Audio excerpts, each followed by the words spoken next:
Thank everyone for being here today and those that are tuning in. Elizabeth, can you call roll, please? Mayor Hart. Here. Commissioner Pickles. Here. Commissioner Gilligan. Here. Commissioner Street.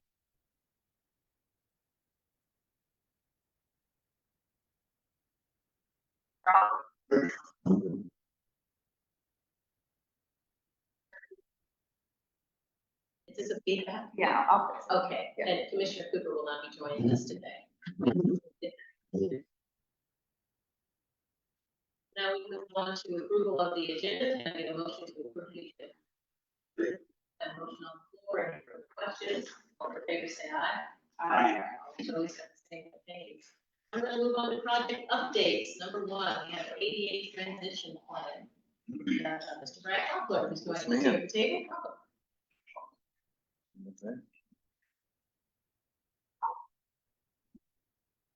We're gonna do it there. Wherever you guys want. I'm not picky, so Okay. I can do it right here. I can stand up there, so.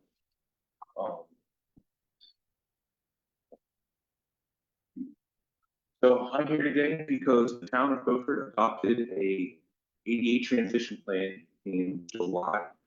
And then it was adopted August 8th of 2022. And part of that transition plan is an update to the Board of Commissioners once every 5 years. Now, I'm a little early now, but we've done a lot of stuff, and I know we have a lot of stuff coming up as far as improvements for the town that you guys are working on. So I thought it would be a good time.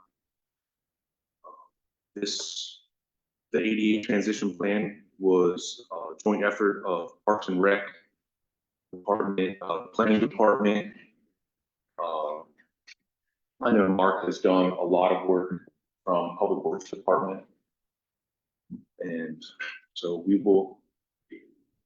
this is our most recent ADA update, and this one is, I put it here because it was actually a grievance that was brought to my attention. And so after talking to Matt and Public Works, it was actually rectified in 2 weeks. So from the time of the complaint to when it was rectified, and then, so this is at the entrance courthouse lane. And so they always have events there. And it was brought to our attention that there was not adequate ADA adaptive entrance into the grass area. And so, like I said, I'd like to call out, Matt and Public Works, Mark, because the 2-week turnaround was enough that the person that sent the grievance was so impressed with the town and how it was handled that due to this being the 35th year of ADA adoption for the federal government, they requested an interview, and Matt did the interview, and for Craven Community College, I believe, to just know about ADA problems in a small town and how, we were able to rectify and everything. So I thought that was worth mentioning. And so these are also more examples of ADA compliant crosswalks in the town. The center one was also a rectified grievance. And so this is on Legion Drive. And then we also put one on 2nd Street. And again, the turnaround that Mark was able to do for those was very impressive. To make accessibility, he was able to point out that there really was nothing on the one side of the road to get a wheelchair or even anything like that off of the curb. So we were able to do that. Of course, I got it middle striping, but it is completely striped now, I promise. ADA pads, detectable surfaces, been installed all over town since 2022. A bunch of raised crosswalks. So Randolph Johnson Park to the Carteret Courts has a raised crosswalk, which makes it a lot safer for not just ADA, but children, anyone walking across there.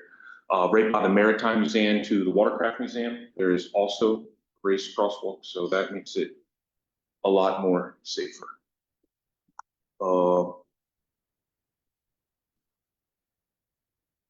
So then I'd like to point out that we've also installed upwards of 7,948 linear feet of sidewalk that is also ADA compliant and makes walking maneuverability around town. We're a very old town, so being able to connect the pathways is definitely a good thing.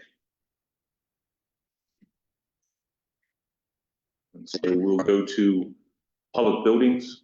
Of course, I included town hall because it gets the majority of the foot traffic. You know, our citizens come here to pay the water bill. Visitors come here to use the public restroom facility. And so, you know, we were able to put in adequate signage, make sure everything's marked, a wheelchair ramp for not only water and billing entrance, but now it is for the bathrooms and the planning department now that it's moved to where NC Wildlife was, or the Park Service. And I use that as an example. Like I said on the list, there's a lot of our public facilities that we've also made updates to. Again, I keep pointing out Mark, but his public works department has handled a lot of that work internally. And they were able to notify, see what was wrong when the plan was established, and really knock stuff out. So our public parks, obviously Randolph Johnson Park is, our one that gets a lot of visitors because of the splash pad and everything. And so you can see the raised crosswalk there, but it has adequate sidewalks, adequate parking, able for ADA, wheelchair, anything. The park is built so there's no lips. You can get in the park, you can go just about anywhere in the park from one end to the other. We have also other parks that we've put ADA ramps to get up in the docks and everything like that. I just put this in there because I thought it was a good representation of where we get a lot of traffic, kids, and it was a big focus point. I know personally my son loves it, so spent a lot of time there.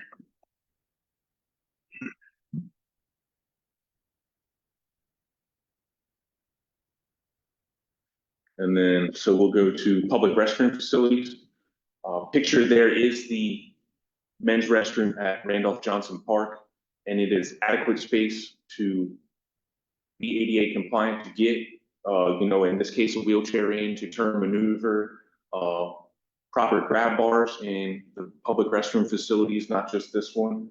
Sink height, the wraps around the pipes, these are all part of ADA compliance. Toilet paper height,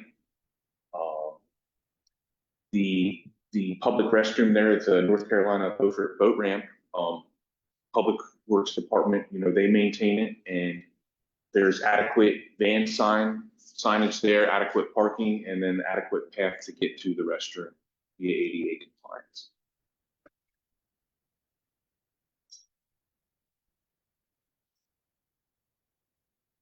And then this is not a town project, this is a private project there, but I wanted to picture it because all projects that go before the TRC and everything, they are Sam and engineering, the planning department, and Mark Public Works.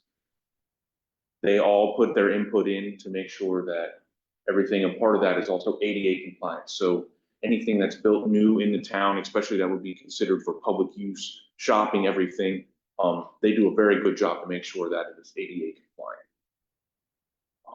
And then, so what I have pictured there is once the development is done, there will be sidewalk that comes from the corner of Mulberry, and it will reach there, and it will go the whole way up to where the new project will be, possible roundabout.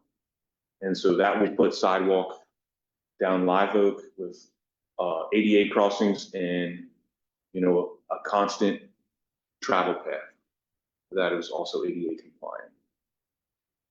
And so that pretty much concludes my update. Just, as it goes on, we keep writing down projects, keep knocking them off the list. The ADA plan has a set of prioritized list. And so the one I included in the agenda packet is what was completed off of that list, and just keep going down, and I'm sure we'll have more that arise and handle grievances as they come. So again, I can't stress enough, Mark has done a very good job in the majority of the work in the public, as a public works department, so.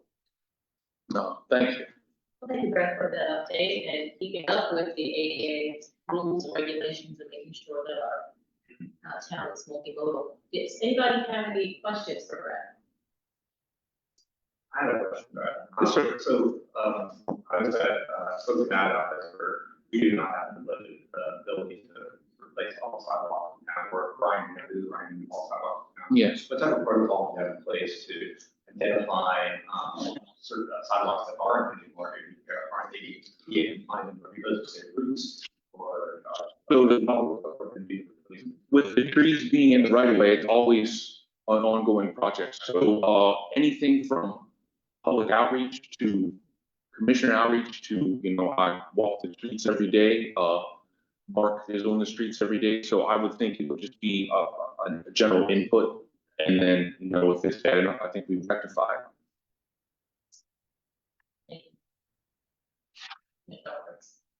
Yes, sir. I'm impressed by what you've done, and I think as a town, especially historic this town, I think you deserve kudos on this.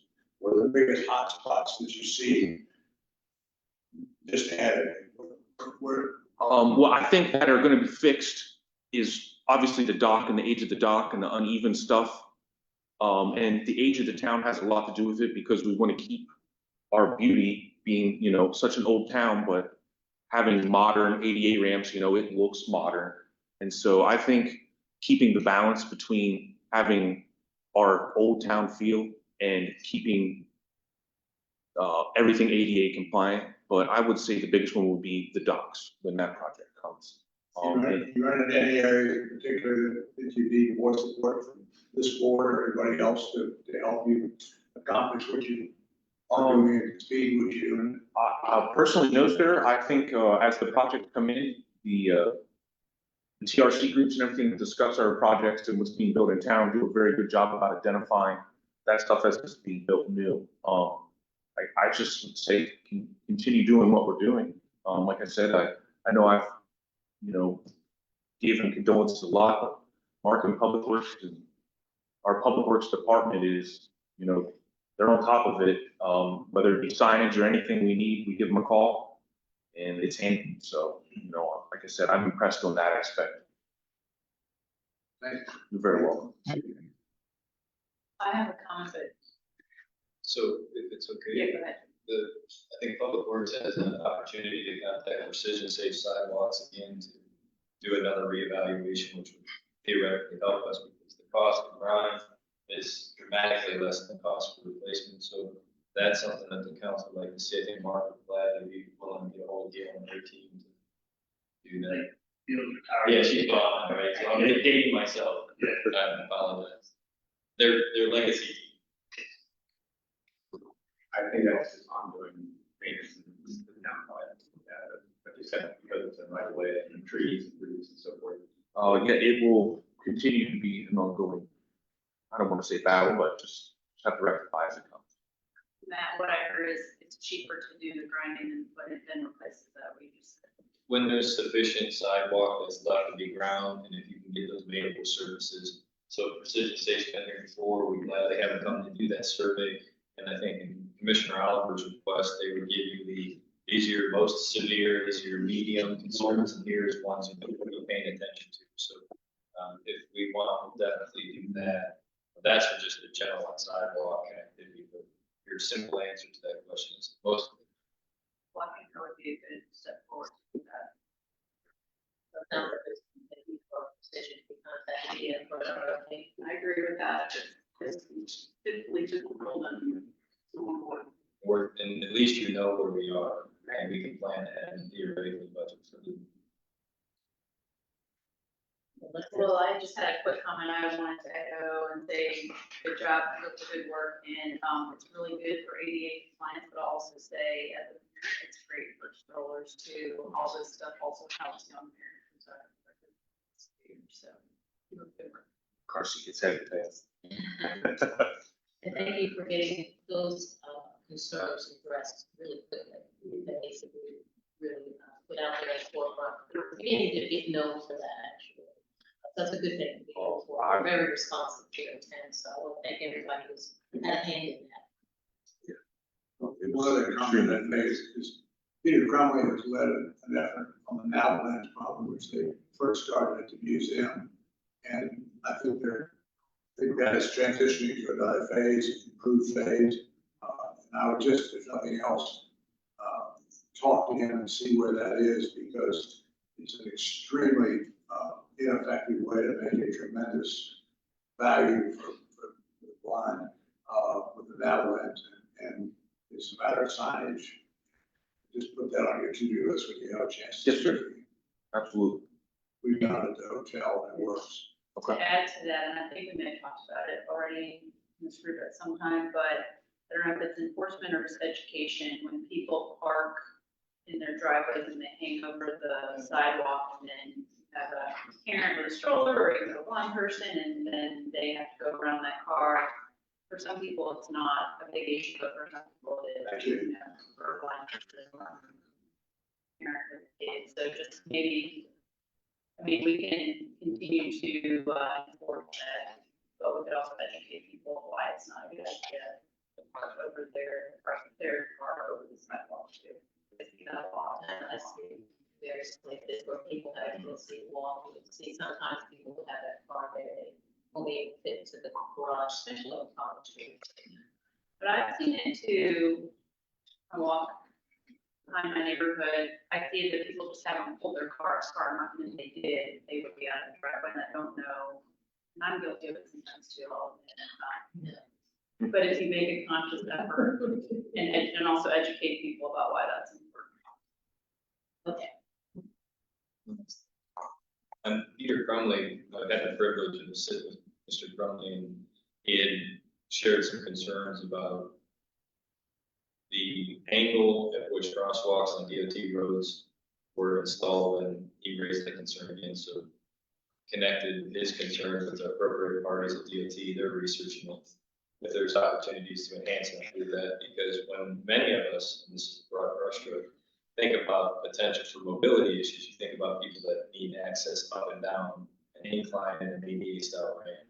And I think Peter brings a completely different perspective to the inhibiting abilities if you have a loss of sight. So the audibility, the programming, all those pieces are comprehensive in all of this. And to echo what Brad said, when we're looking at and talking about how to advocate for funding specific to the dock and marina replacement, one of the highest levels of priority to ring that bell is inclusive access for all people. And so, as Commissioner Oliver asked, we do see that that may be the potential highest cost, but there's also the component of working with DOT and then everything that Public Works is doing to maintain the current infrastructure system. There's the new, the not necessarily in our lane with DOT, and then there's the maintenance of inhibited infrastructure due to the beautiful trees and that you have there. So we'll look at all those pieces. Is there anything else that the board would like us to be looking into as we move forward over the course of the next 12 months, specifically to the ADA process? We'll come back with a report on Precision's numbers, what our choice is going to be. I think what you brought up, Matt, is one of the slides that you had, Brad, maybe second or third slide, is one of the things that I believe another section. It's interesting that you've got the toilet paper height. This one right here, so you've got the third slide to highlight. So you have lines going perpendicular, but your tactile plates going in a different direction. And this is one of the things when you have low vision, they're going to take you to that plate, and the plate's going to push you in the direction in which you need to go. But as you can see, that's off scale. They need to really go across the street, but if you're going to be pushed out into the middle of the street based on where that's located. If we could figure out ways on how to straighten that out, some of it's just because we have the corners, or either we move it in a little bit to make it possible. But those are the things that, you know, walking with Peter Crumley, that was brought to my attention, that we don't normally look at it that way. And for him, he and his dog, if he has his dog, will help autocorrect it a little bit. But if you're not, and you're just having the white cane, it's just going to push you right into the street. Yeah, I see, Keith, that's a really valuable aspect to have. And that's what we saw with the DOT crossings is it's trying to make sure that everybody, whether you have a visual or a physical mobility issue, is going to help you steer you in the right direction. Okay, if there are any further questions, thank you, Brad, for that update. We're gonna move on to wastewater treatment plant capacity. Thank you on deck for that. Hey, good afternoon, Mayor, Board. Thanks for your time. I just wanted to give y'all a update on wastewater treatment capacity, on where we're at now. I believe the last time I did this was at the retreat back in February. So what I like to do is just every 6 months, just kind of go through the numbers again and provide y'all the most up-to-date numbers so that you know kind of what we're looking at currently. And so some of the slides will be the same as last time, just to go over the state requirements again. What we're looking at is kind of the coming up on that 80% limit, which requires us to have a submittal of a plan, an engineering evaluation of some future wastewater treatment options. Then once we have the 90% limit, we'll be looking at obtaining all the permits required for that expansion. And so first I'll just hit you with some numbers, and then we can go through and see where we came from and talk about how we got there. So here's a quick snapshot of where we're at currently. Pulled this from so I have a tracking spreadsheet that I update periodically. Tells us what our current flow is at and our current allocation. Adds those together, that gives us our percent of capacity utilized and allocated. So currently we're sitting at about 75.3%, which if you remember from last year, this is down about 3 to 4% from roughly from the same time last year. And I can go over kind of more detail what that change came from, where that came from, but just briefly, it is a rolling average. So that's why I like to update it every 6 months, because every 6 months we'll get new inflow data that we can plug in to the 12-month average. And most recently, our influent meter has been repaired at the wastewater treatment plant about 7 or 8 months ago. So I've got roughly 6 months of new data that I plugged in, as well as just updating the allocation numbers. And so looking at some of the historic data that we looked at last time, you can see it's been pretty steady over the past few years, kind of right around that 750, 800 up into 900,000 gallons per day for the average flow. And then when you look at the daily flow, this is where you get your daily variation.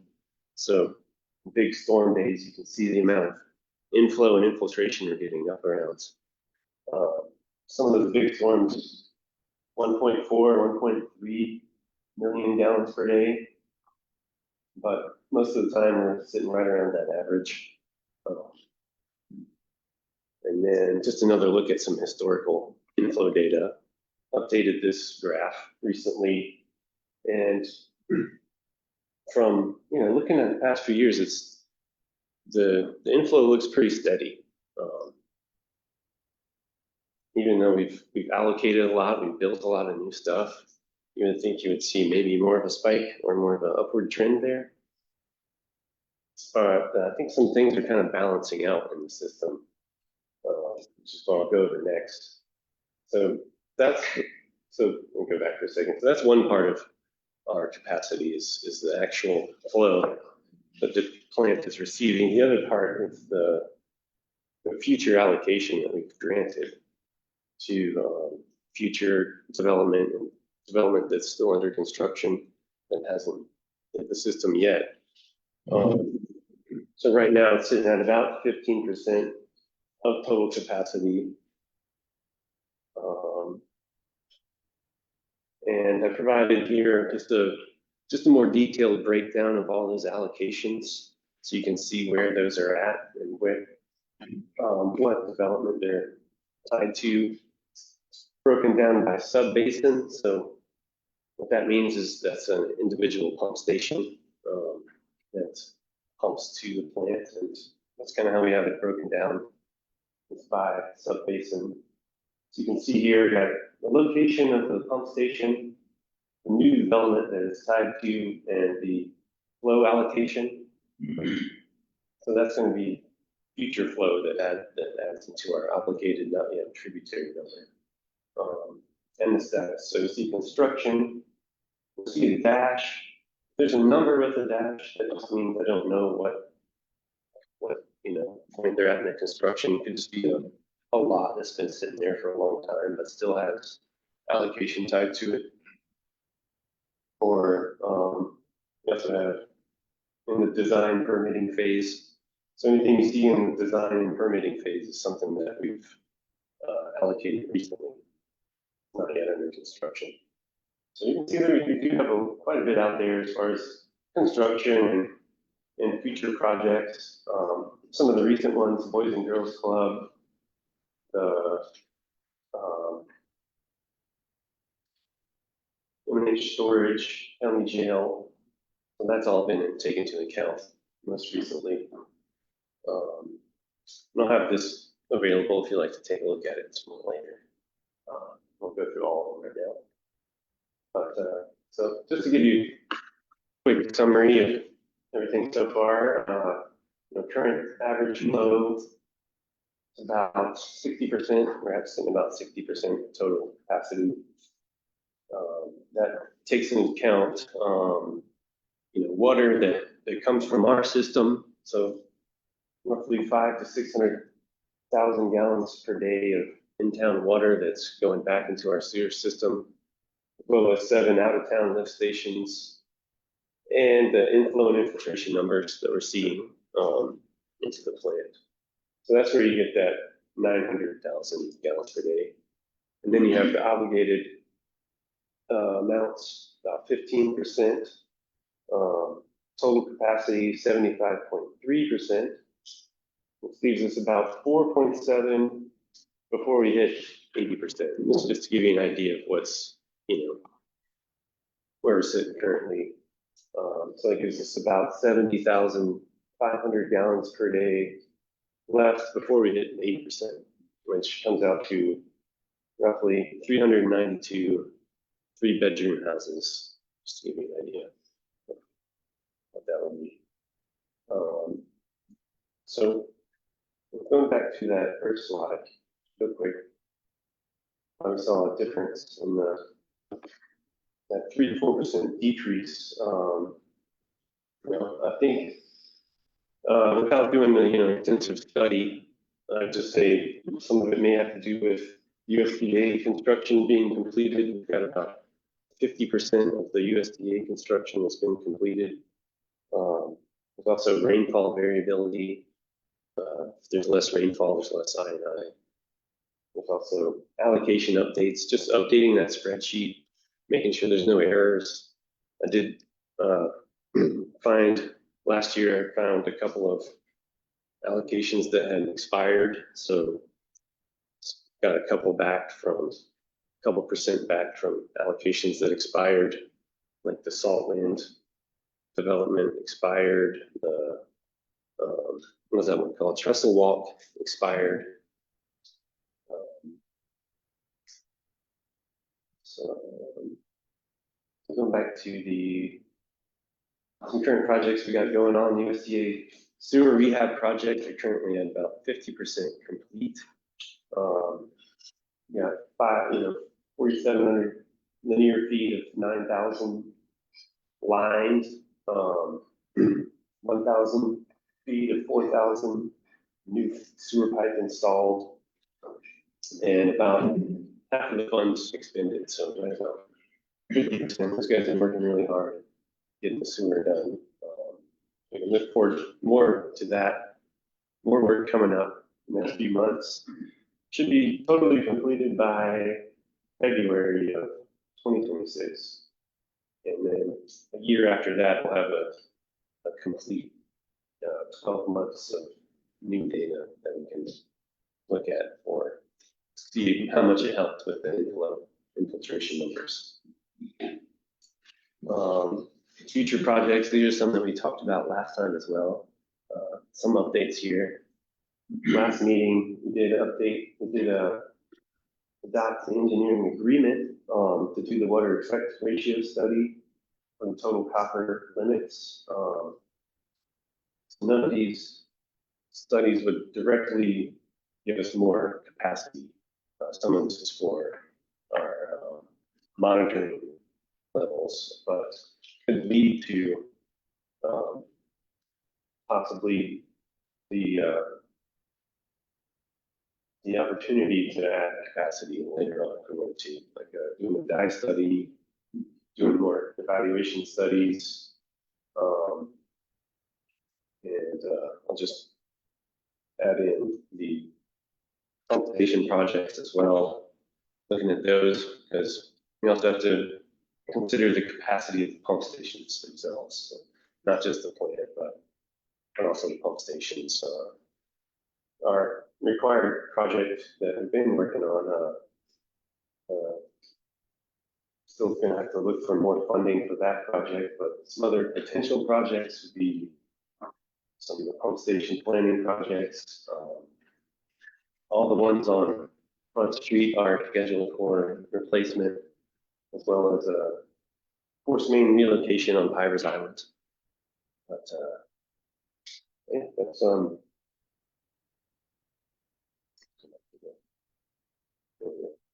if anybody has any questions, I'd be happy to answer. Questions for Sam? Oh, Thank you, Sam. Sure. Really developing these numbers. Did we at first say we might expect about 12% reclaim line for the USDA project? Or up to 12%? 12%, maybe it's up to 12%. Our current I think, let's see, 165, 269. I think it represents something like 12 to 25% of our total capacity. So if we got half of that back, which would I would think would be kind of on the higher end, that would be about 12%.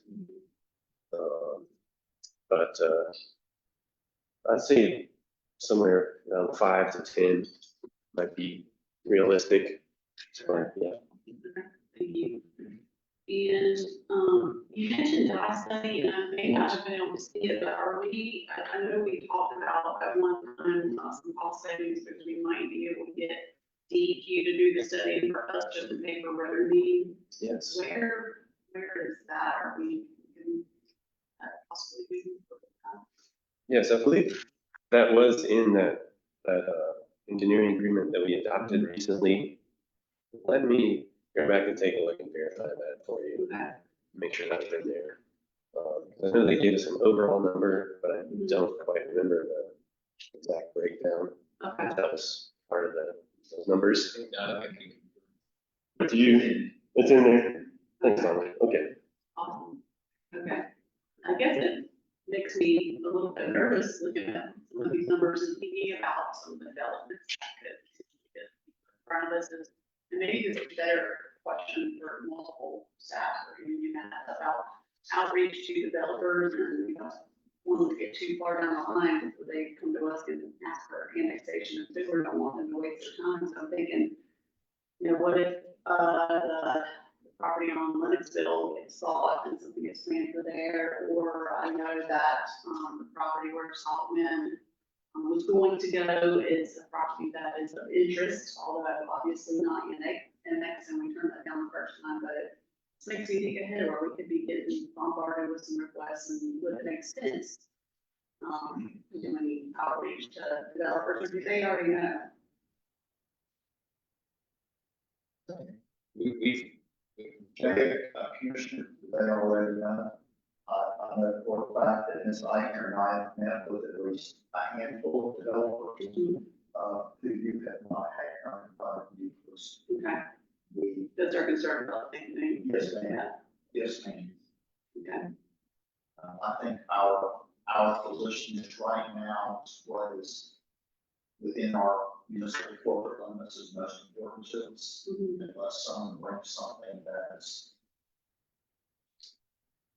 in the mind and opinions of the board is needed. Mhm. So that is where we are. So this, the word is out. Be very slow. Thank you. Any questions for Sam? Commissioner The last number that I have done, I think this came through you, but I'd like to get at least get an updated number of the treated effluent, excuse me, of the water treatment gallons per day, excluding sprinklers that don't require that. Last number I had was 430,000 gallons per day. I'd like to get an updated to be able to keep up with this comparison with it.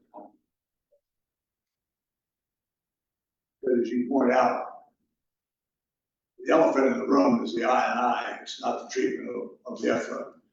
Our problem is I&I, which we've all recognized. I do think you're exactly on tune, Paul, that it's going to be a long, slow process. We're going to see a gradual lowering of the averages. As you mentioned, we went down 3% in 6 months. Chances are 12 months, it's going to be a little bit more. So we're going to see a little bit of holding, but it's still 70 something. And unfortunately, that's where they can't. How long is we approved the WER thing? How long is that study? What's the lifespan? When do you get the results of that back? This service district, right, committed, all that. What is that? Is that a year? What is it? I want to say it's due by fall. Is that correct, Donovan? When will the WEIR study complete? The WEIR study to be completed. I want to say they have to submit it by. It's later than that. It's later. Is it Yeah, spring? maybe November. I was going to say November. Of this year? Oh, next year? Yes, sir.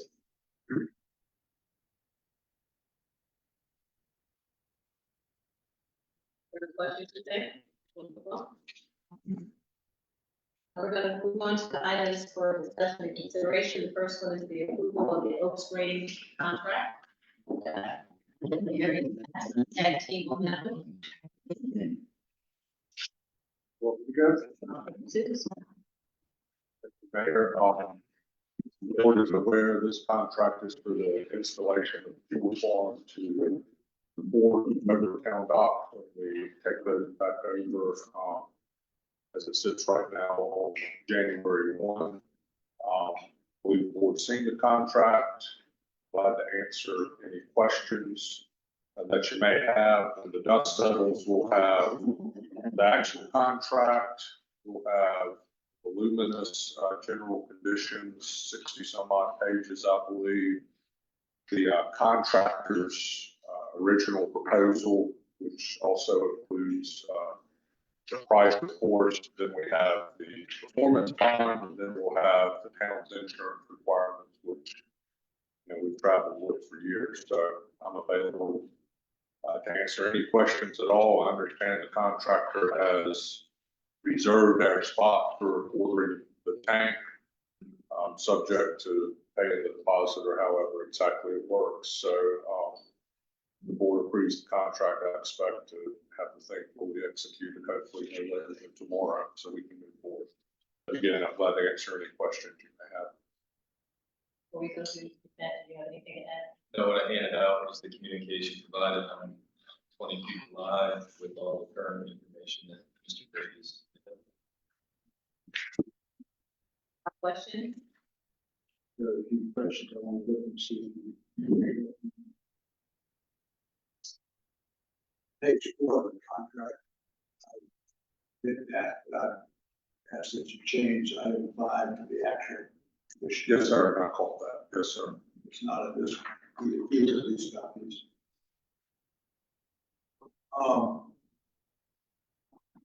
Is there any question in our minds that by signing this agreement, we are responsible for the contract amount and the extra costs that I think Matt cited with the moving of dirt and also there were about $60,000 additional. So the round number is about $940,000.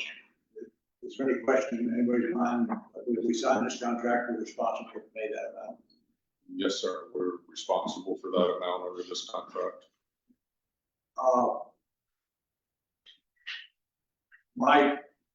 My concern is that we don't have the LGC approval.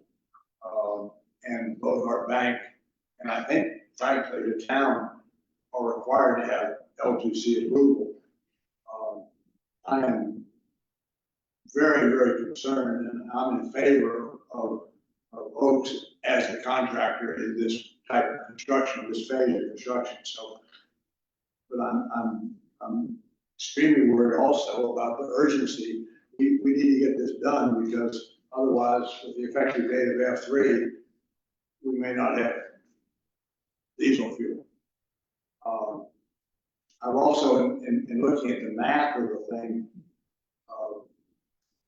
I think we urgently need, and I won't speak for Matt, but we haven't met and talked about this, but we urgently need to understand the full operating budget, because in my opinion, doing the analysis of it, when you take into consideration working capital and all the costs that are associated with this, I think we're going to be about $600,000 short in total cash for this project. I'm also, again, around the LGC thing, I'm a little worried, and I think we need to articulate, especially in the working session here, we need to think about the what ifs. If this doesn't happen, what's plan B? I am prepared to make a motion at the appropriate time, Madam Mayor, approving this contract. But I suggest that area draft this as a conditional acceptance of the Oaks contract subject to the LGC and bank approvals. And I do that solely to cover the what if we don't get it. I hope it's remote. I hope it doesn't happen. But I can't see us committing to $940,000 only on the hunch or the hope, the prayer that we're going to get LGC and bank approvals. That's not the way I've been able to do what I've been able to do. So I'm in favor of the contract, but I would like it to be a conditional acceptance pending LGC approval. Thank you, Mayor. Thank you. Any further comments? So we have some money in our budget for the docks, correct? It's 100,000. So you have more than 100,000, you have your reserve account, monies towards docks. In the current budget, you allocated an additional $100,000 in the current budget. So the intention here, and I support Commissioner Oliver's request of conditional approval, because in the event that anything comes off the rails in the next 60 days, you would want the freedom and flexibility to pump, allow the term pump the brakes to stop the project, because if you can't fund it to its fruition, you don't want to be on the hook for that 900,000. We believe that we will be able to go, I'm looking at Christie, we believe that we have our paperwork in order from the bank, we believe that the LGC would seek to authorize this, but he's asking a really good question, what happens if? And I can tell you that finance is asking that same question, because we're pre-auditing an agreement to spend up to this dollar amount, up to the 900,000, up to the 1.2 million, without commitment on that lender. And so that is a concern we've had. But I think what you would say is, if we can get conditional improvement in this next 60 to 65 or 70 day period, you would be responsible for whatever direct expenses that we would undertake. So that is the design process, that is applications for permits, and we would then have cash on hand to cover those expenses. But the project would need to either have a revisit to determine if you wanted to tap some other way to fund it, or stop it at that point. So I think that's a very logical question that we would want to go through. And Matt, I don't see that provision in this contract. It's not, no, sir. So that's my concern. It's a good concern. And I think frankly, the cleanest way to do it is to do a conditional acceptance. That way we're not on the hook for $940,000. I think it'd be very difficult.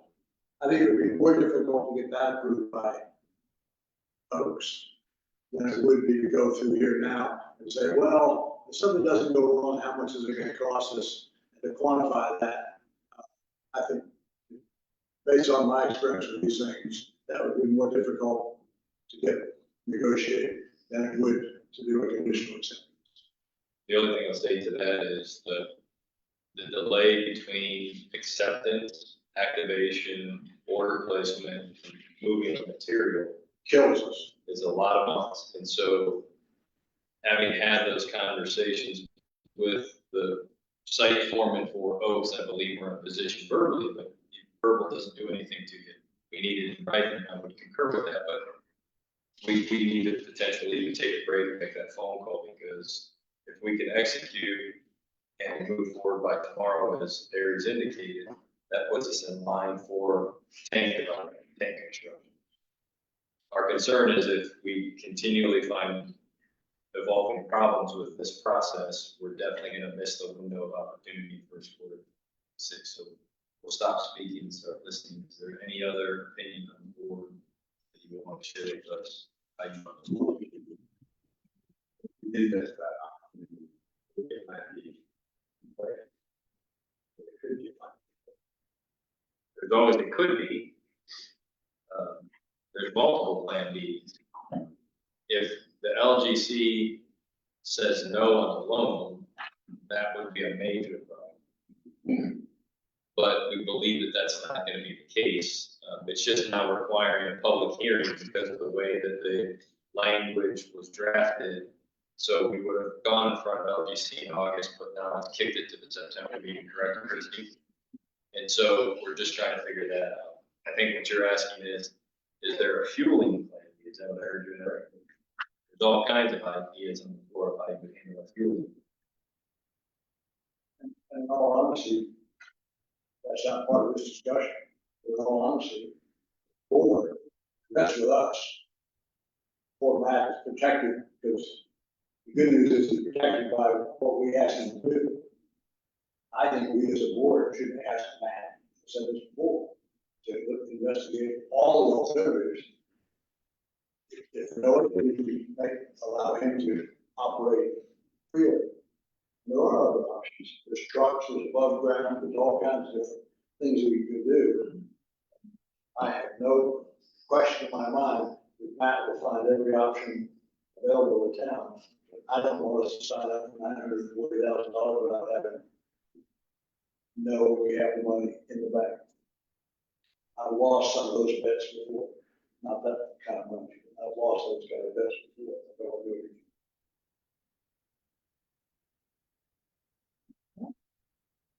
again.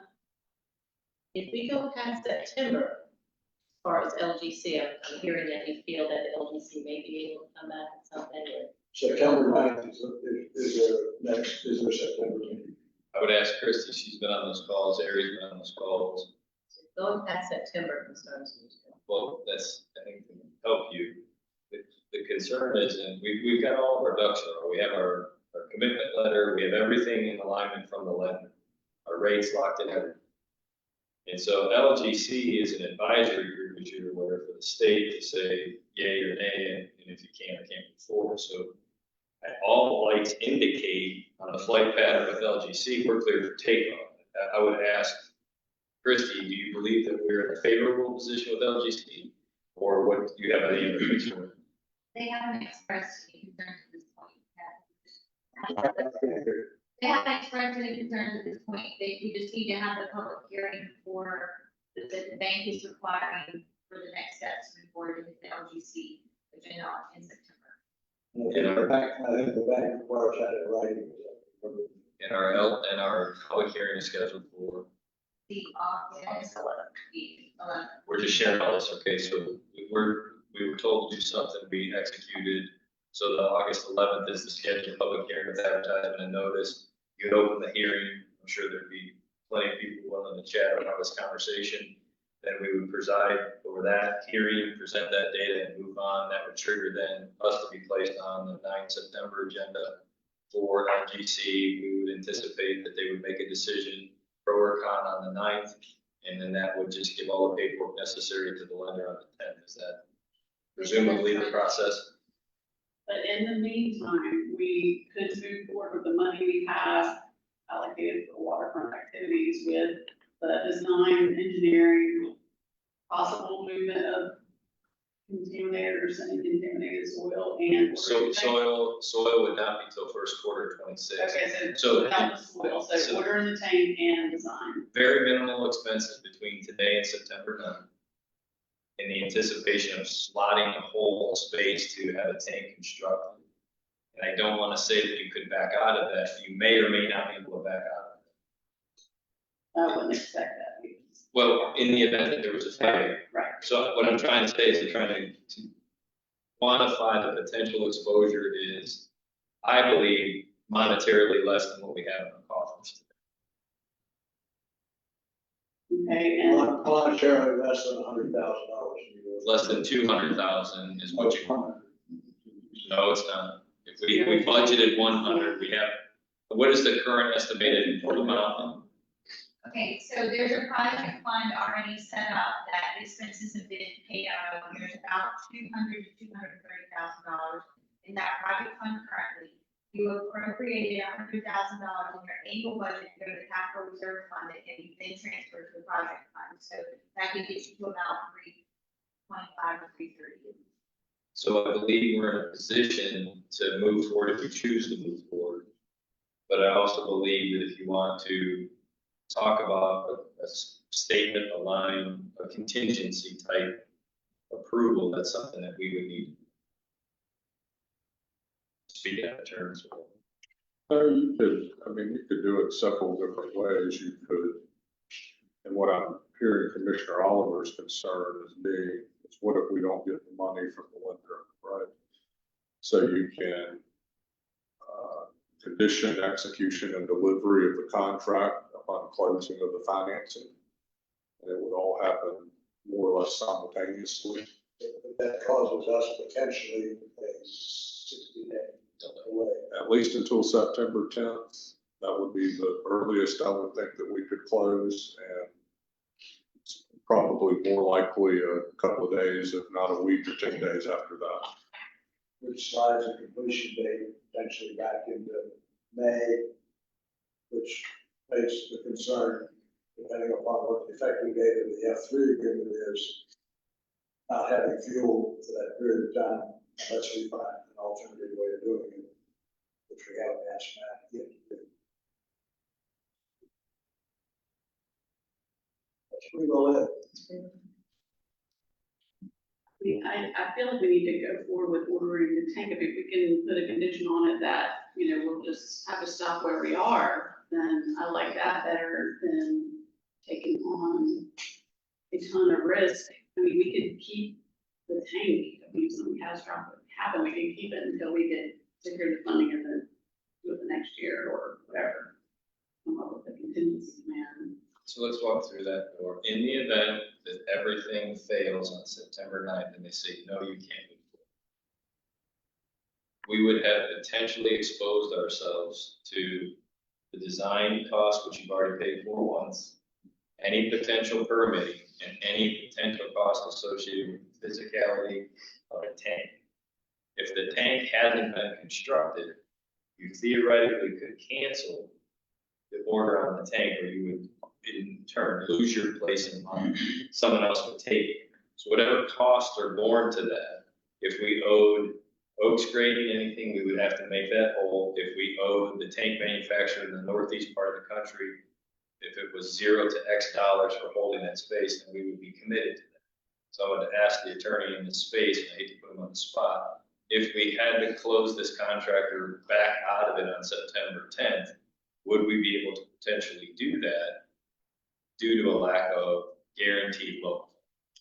What I would think about doing is approve the contract as presented, and taking what you're saying, Matt. And we would fashion a contingency, probably right in section 1.01, maybe add a B, that limits the town's obligations to ordering the tank and design and permitting costs. Until such time as the town directs otherwise. And then we would have to just operate within the amount we have in our budget right now, the 325 or whatever it is. What I would like to try to do is, if we're going to wait to fully obligate, which I completely understand, any interim work, let's do it under this contract. It's the mechanism to get it done. So I think I could come up with some acceptable language in there. We don't know the price. Well, we don't know the price. I think somebody threw out $100,000 at one point, but that was some months ago, so. The tank's 140,000, consistent with planning on the schedule that we have, all those unscheduled values. The planning is 26,000 some odd dollars, so those are the two numbers.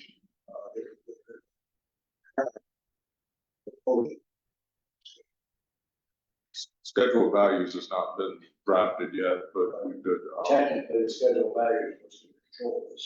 Yes, sir. Again, the only reason this bugs me is I've been there on schedule values. I know how it works. We're doing the same exact thing with someone right now. We're looking at the schedule values and carving out the costs. So we're all familiar with that at this stage. So I don't want to delay anything. I want to move on, but I want to be very, very, very, very, very upright on what we're doing on behalf of our citizens and everybody. It's different when we do this with our own money than we do right now. So Harry, what you're proposing to do is adding into the general description of work.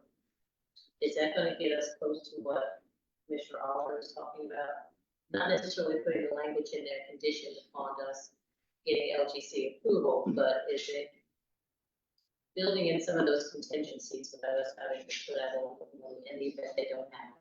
Sure. I'm trying to devise the proverbial hammer cake to eat it too. We like that. I'll do my very best, but the thought is this delay with the LGC, let's mitigate delaying starting the work, which is ordering the tank and getting design permitting. So I think we can come in 1.01 and add a B and do exactly that. And if we get to the LGC and it fails or isn't approved, I mean, we're going to have some expenses under this model that we can't recoup. Design, engineering, permit fees, maybe or maybe not the tank. It depends on what we have to pay for and things like that, but it would at least help mitigate the timing issue. I think we can try that. I will say Oaks Trading has been wonderful to work with. You know, they took the stack of contract documents and asked that about 3 things be corrected and 1 thing be added. So I'd like to think we have a pretty willing partner if we do something like this. Imagine to look at something like that. So the wording I think that we would want to look for is, in the event, insert language here, in the event that a funding failure, something disturbs the funding, the town would be held liable and responsible for actual costs incurred at such date the contract is terminated. And that's fairly reasonable in design build. You might be dreaming about this dream house and you get to a point that you build, design it, you can't afford it. In a design build contract, there were offerings, if you will, for previous opportunities that worked. So if we can get that language inserted or as an addendum to this contract, that in the event of a failure funding, the town would be responsible for actual costs incurred, I would sleep well at night with that. area, if that language is there. It would give us the ability, if we've spent 0x to 100, 120, 130, whatever that number is, we know very clearly and transparently that if you pull this trigger, you're responsible for those costs, but you would not necessarily be responsible for the entire $900,000. We have an estimate of what the high end or low end would be based on. Yes, sir. So we just, if the tank, if you had to pay for the tank in full run number, about 40, design cost or plus or minus 25 or 26,000 per million would be a range. So again, I would say to you, if I put on the spot, it would be less than 200,000, assuming that we have greater than that in our capital reserve access. And so that's why I was comfortable articulating that I believe we're in an okay position to the board to choose to. But knowing you may have some restraining costs if you deviate from your project estimate. Around the round we use today, this table would be 200,000. And also, just to keep the discussion fully open, I'm not anyway talking anything. Alternative to that, right now, we have fuel availability under contract until December 31st this year. Yes, sir. Mr. Weeks. Well, therefore, we have a contract. There we go. Yes, sir. So I think we as a town can look fairly comfortable with the fact that we have fuel supply through December 31st of this year. I think it might also be good for us to know, in addition to that estimate of less than $200,000, it might also be good for us to know what it would cost us to get 6 months continued use out of the current tanks, among other things. Just money. Just our money. So to deal with the contract at hand that's in front of us, we have some suggestions to add to the Article 1.01, Section B, in the event that funding is a funding failure, that town would only be obligated to the cost of which is incurred at that point. No. I'll retract that word. I'll take the word failure. There's a disturbance in the funding path. All right, so ChatGPT. Yeah, ChatGPT means disturbance in the funding path. Are disturbing in the. There's a disturbance. So, If there's a disturbance in the funding path going forward, that would allow us to halt the contract and pay costs at that point is the recommendation for us to consider.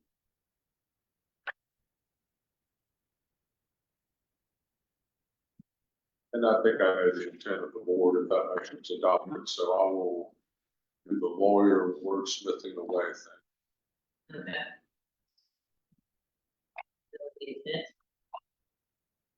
How do we feel about that? That being said, we need to have a motion.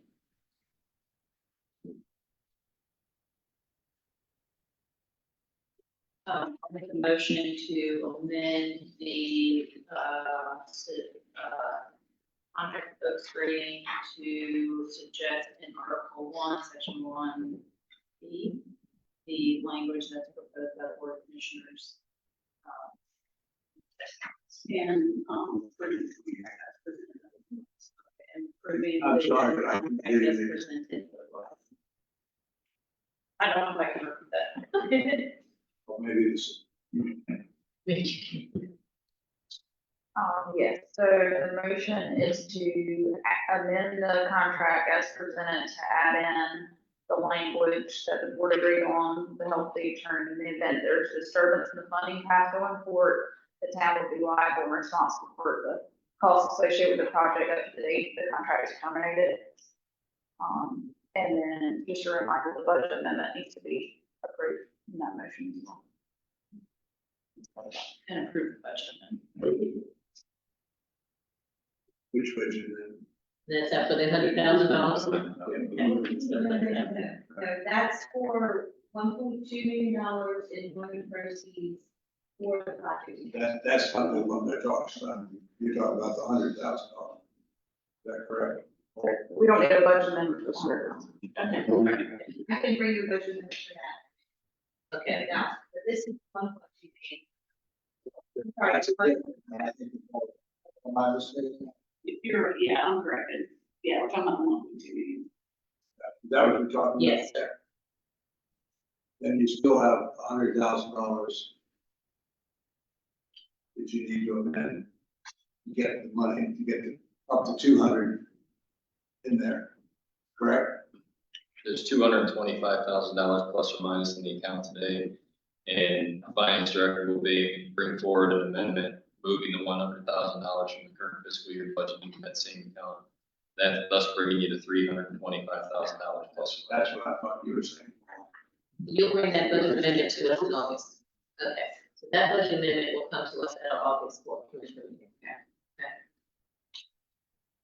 So I hope that we've got this particular motion clear, that includes the 1.2. Okay, very good. As presented. As presented. Yeah.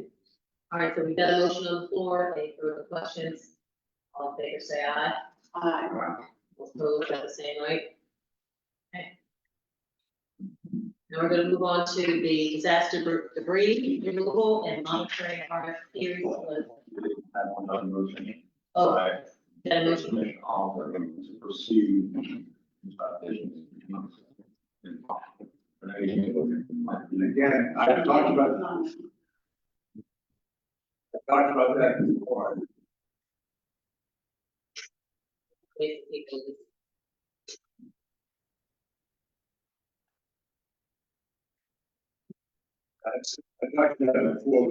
I think that is somewhat restricted, somewhat emphasis.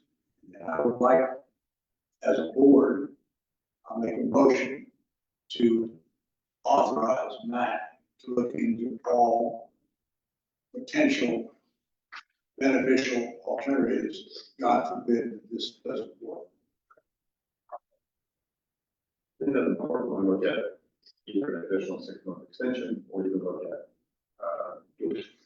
global fuel tanks, and so what that means to utilize as well. We need to have an idea on that. I don't know if we can do that today, but I mean, we need to do that as we start. I don't know how long we should do this. I think we would need to be really specific, because what I don't want to see is us to considering going into an agreement with a private entity and derail what we've got. What tracks train is on right now, so I'm a little concerned about exploring all opportunities, because I know some folks are out there looking at what we're doing and ready to act accordingly to their benefit. If somebody's interested in helping us, frankly, I'd like to know it. I'm the whole motion. I don't think that we need this motion today. I think we need to move forward with the motion we just made and follow that through. Then we can bring this up again next month if necessary. I'm the whole motion. Call the question, that motion on the floor, any further discussion, we gotta vote it up or down. Let's do it. All in favor of Commissioner Oliver's motion, say aye. All opposed? And Guess who gets to break the tie? That's correct. I think these opportunities are going to be presented to themselves if we somehow fall short. And we're going to be able to have those parties or other individuals be right there, ready in the wings. I don't necessarily think that we need to tie that time up right now with that. So I'm going to vote against that. Now we're going to move on to the disaster debris removal and monitoring RFP results.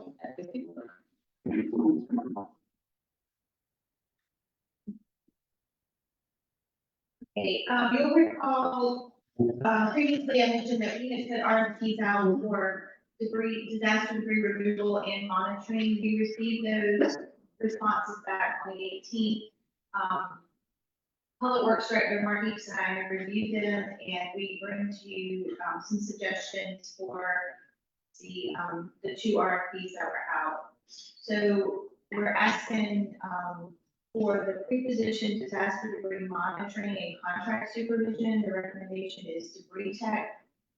as the primary contractor, and then Tetra Tech as the secondary contractor.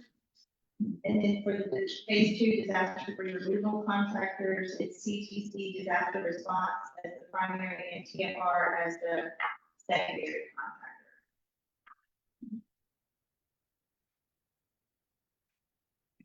And we're happy to answer any questions that you may have. We do have the memorandum of understanding with Carteret County, but this also provides us with contractors that the town would be directly in contact with. And that's the situation that we've had before in the previous disaster relief. So I think we're at a good place to be well covered with having to arrive and also the county, depending on which way we decide to go, you know.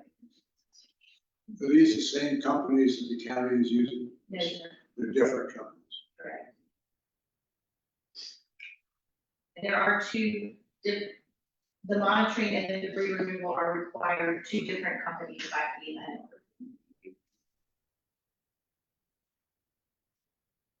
Any questions for Christie? Do you need us to make a motion on that? Yes, and this would be to approve the contractors that are represented, and then we would ask you to authorize the manager to negotiate the contracts with the contractors. I make a motion that we approve the contractors that Christie presented for debris removal, and also give the manager authorization to negotiate this contract. The motion on the floor, any further questions? All in favor, say aye. Aye. Thank you. Now we're going to move on to number 3, the ordinance review for chapter 113 on itinerant road.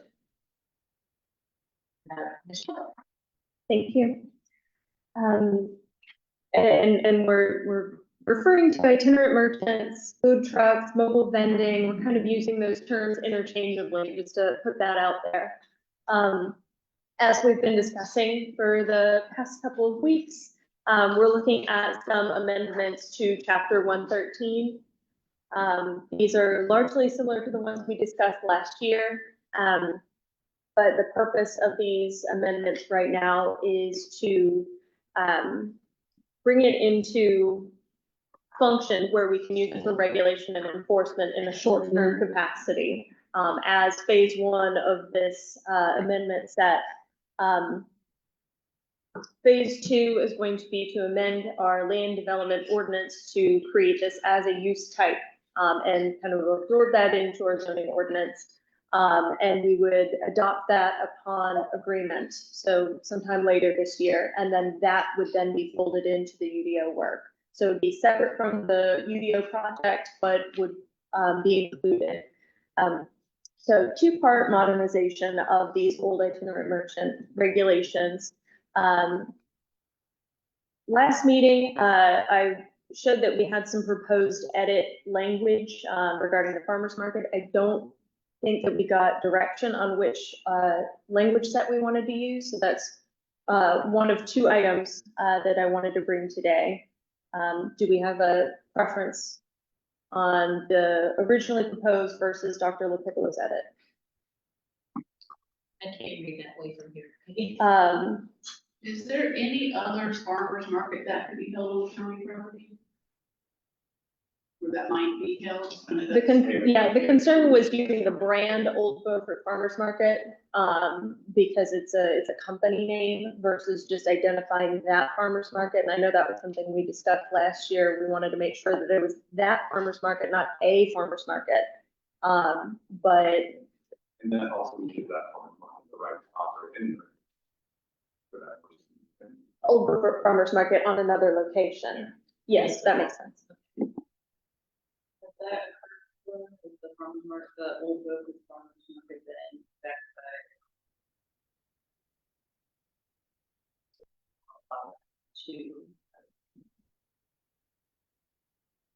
For them to be in a special event that they would apply.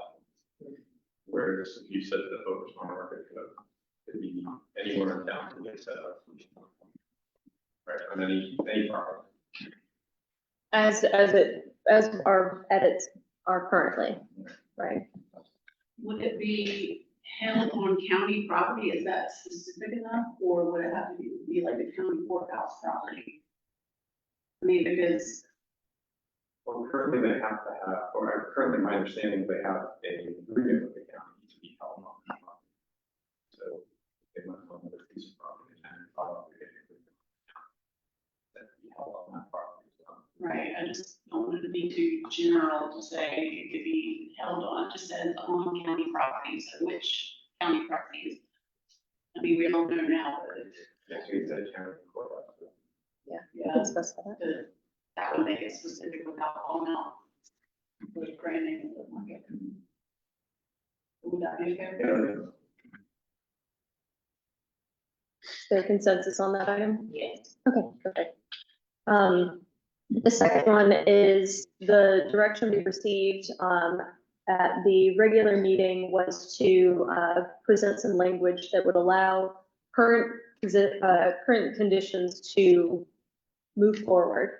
So this is itinerant merchants currently engaging in business within the town as defined by this chapter and identified by the Board of Commissioners will have until December 31st, 2025 to come into compliance with this chapter. So this allows any existing conditions to move forward through the end of the calendar year. But only those conditions that are particularly identified by the board. Conditions, not necessarily individuals. This is a broader. It's merchants. I mean, so what you would, I mean, it's a quasi grandfathering provision. We would have a merchant or a food truck, I guess we're talking about, say, hey, I've been doing this before today. I want to be grandfathered and get this designation of the board under this subsection 10, and then the board would either give it or not. But only in December of this year. But only until December of this year. It's a sunset. That's correct. And I just want to explain, because I've been a big advocate for this.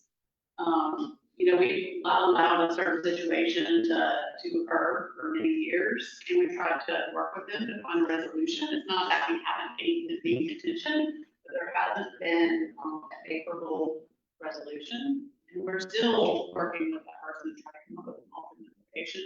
But since they've been operating in that condition for so many years, it's become an integral part of their business.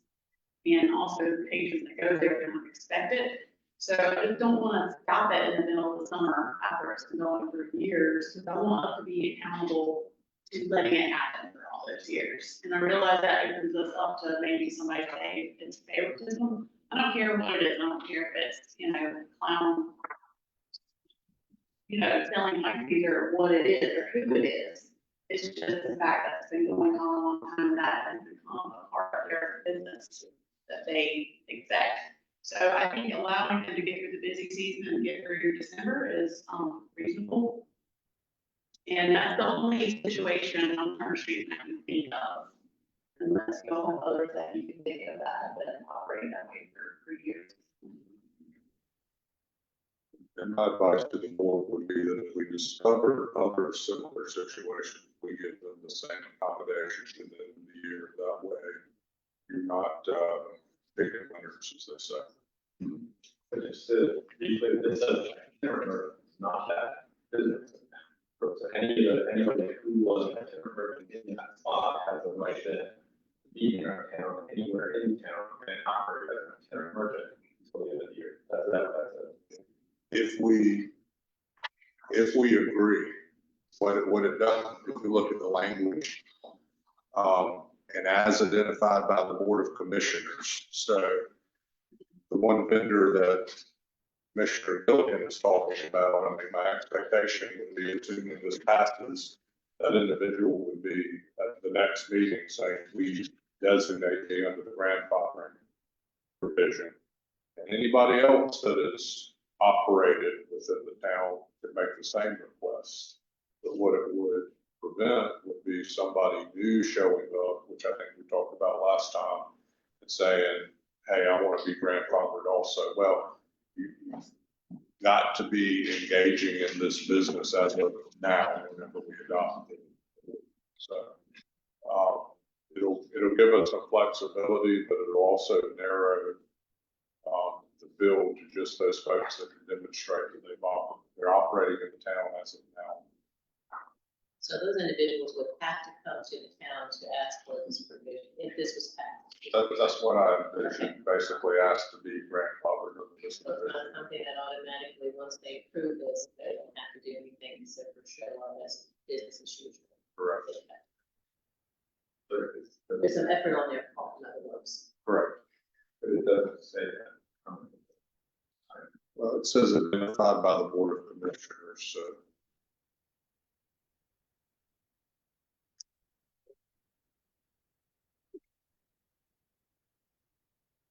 So would there be active outreach on our part, and there has been a lot of outreach just to get our business, but after this meeting? Or, sure that they are probably listening right now, hopefully they will just come to us So and ask for it. I made a commitment to reach out. Then, I'll come on this conversation. Gotcha. But we, if there's any subsequent steps. Commissioner, to your point, maybe instead of the word identified, we use the word approved. Approved by the Board of Commissioners, then it's very clear, in my mind at least, that the person has to come here, ask for board action.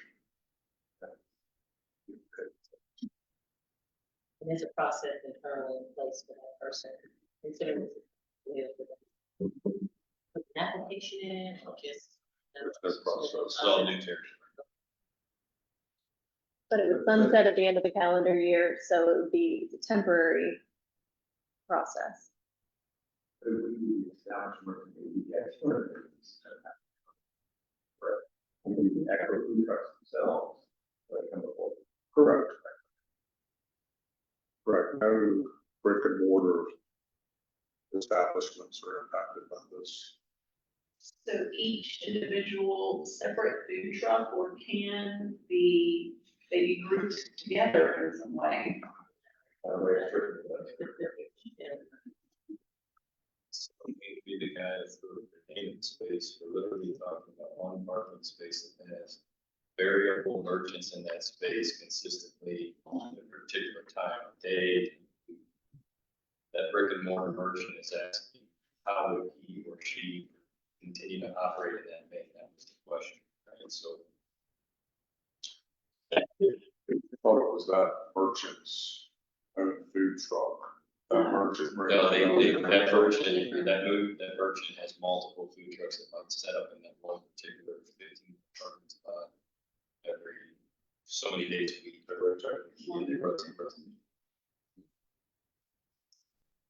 Food trucks rotate.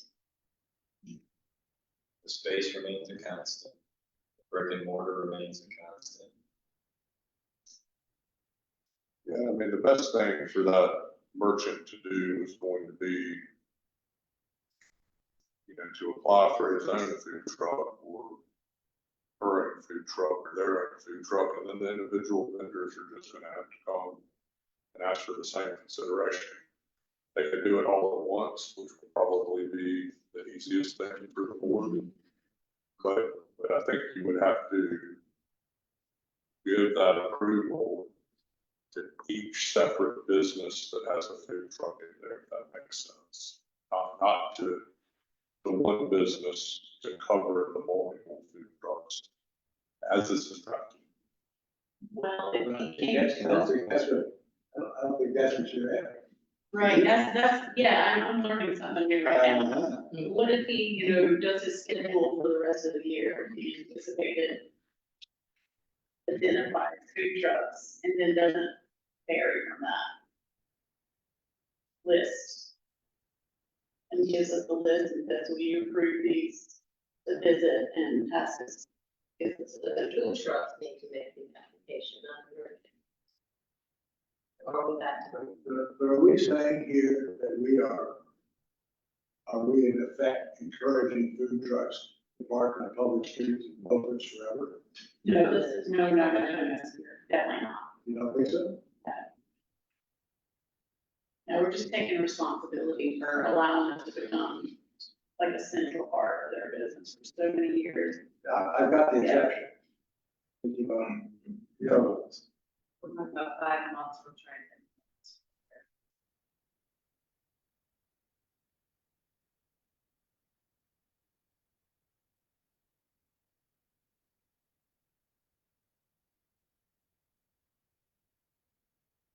Mr. Gilligan's example, I mean, I think we could probably work with that kind of schedule if it's done by the owner of each food truck. But they don't need to be food trucks that have never been here before. I mean, this is. Correct. No, out of the ones that he uses This is trying to provide the list and the schedule. Yes, ma'am. Yes, ma'am. I'm not trying to bring in new different ones. But this would still allow those food trucks to operate anywhere in the county based on how this is done. I agree. It doesn't say if they have one location. Yeah, my intention is that one location. I know, when you write ordinances, it's very difficult. Your check is very clear, except one slot for 5 months. Can we condition it with a geographic location? Without feeling like it's Well, because now you're setting a precedent for one person, then that's gonna be expected from here on out. that, That's the money is an issue later on down the road. We open the door, we can open the door. You close the door. Yeah, I totally get it. I totally agree. No one's is always said this, but it's, I really want to take responsibility for these years that we allow this to happen. We should just go with the space. Church lot. I know that would just, yeah, that would just make so. touched on it last time. I mean, it just, instead of 10 as written, it could simply say that the provisions of this ordinance shall become effective on December 31, 2025. And what you are doing potentially for a couple of months is allowing new food trucks. to come No, in. we don't want the icy truck back on Front Street and down the ferry. Can't pick and choose. Can't pick and choose.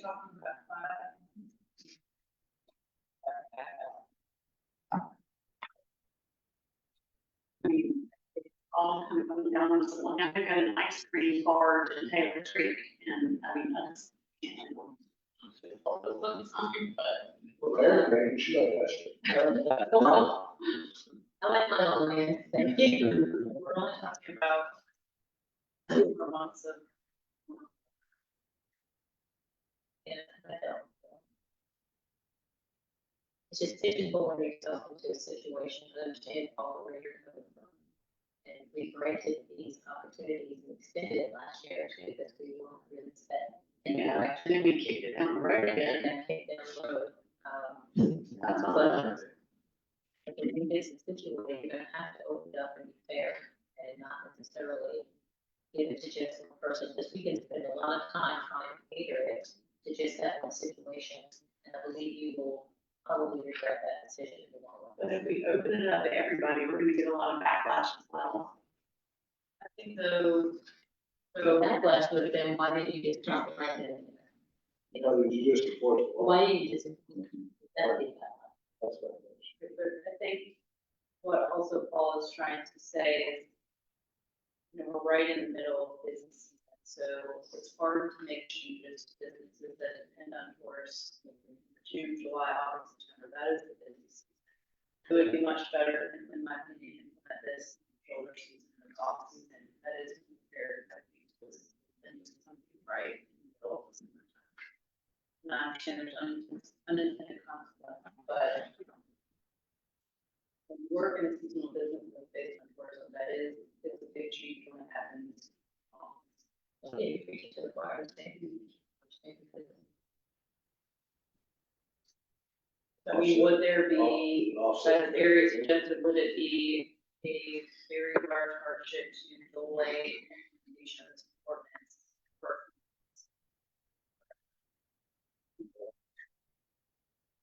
Be okay with, if people are listening, we could get really undesirable things happening? Are we ready to deal with the very upset about ice cream or burgers right in front of their place?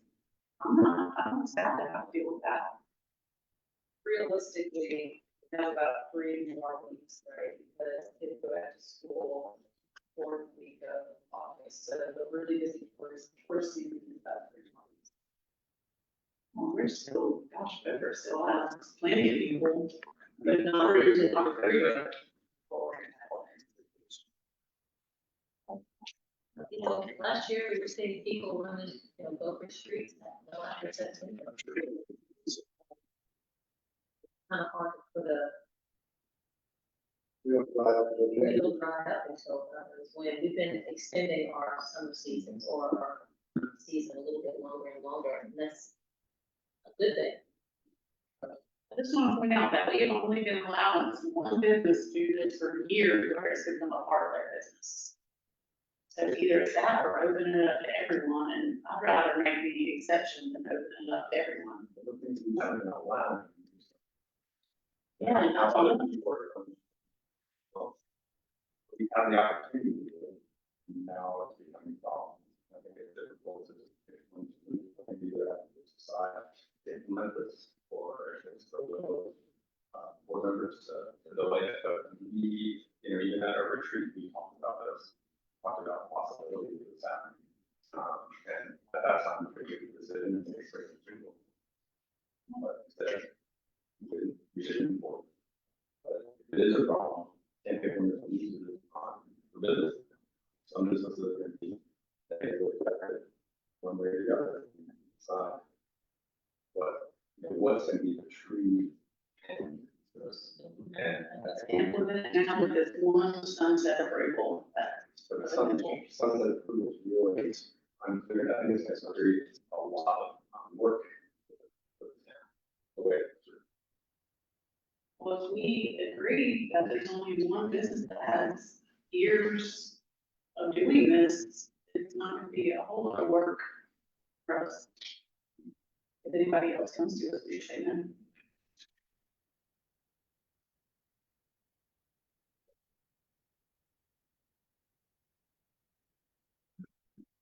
Why we kicked it down?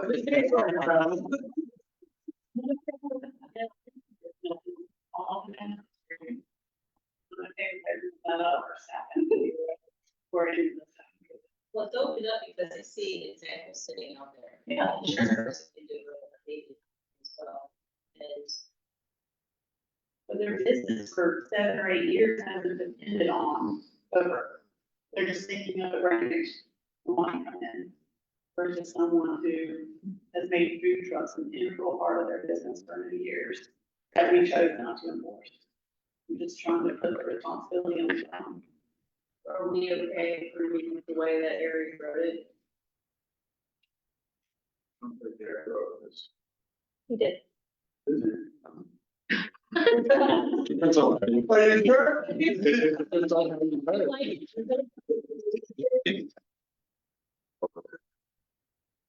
I think the thought was to change the word identified to approved. I'm fine with that. That means the itinerant merchants will need to come to the board.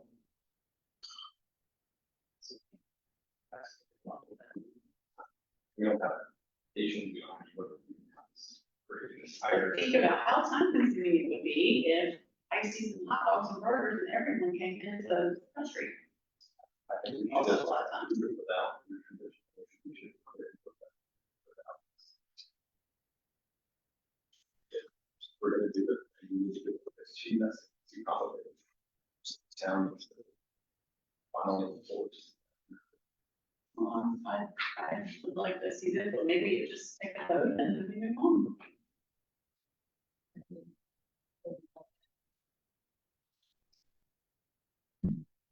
I'll make a motion to approve the, amendment with the change as approved by the board of commissioners. Included the word. Included the word change. And also the, Commissioner LaPiccolo option on the farmer's market acquisition With the courthouse. county Yeah. courthouse property. Yeah, and also the change with,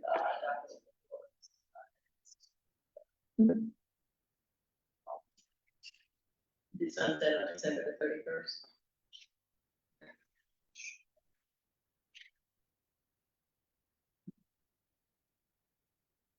Just a comment that so if we pass this, the way that Commissioner Stevens says, then there still is no enforcement.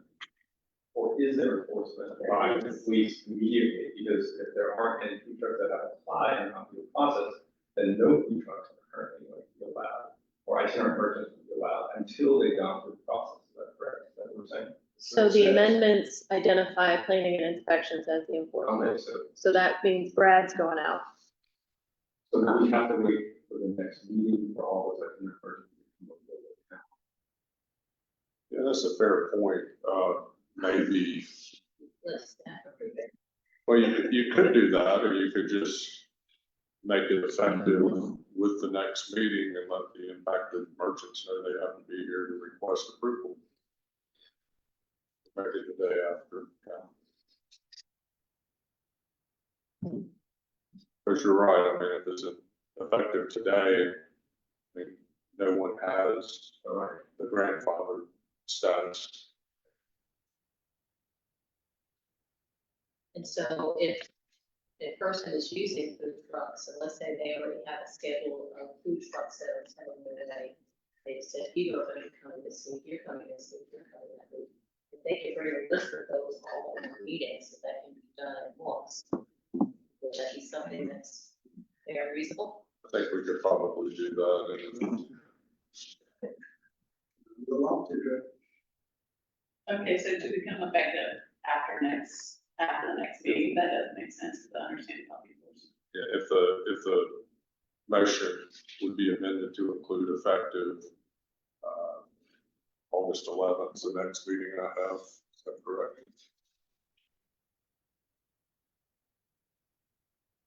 That motion is amended. Any further questions on that motion?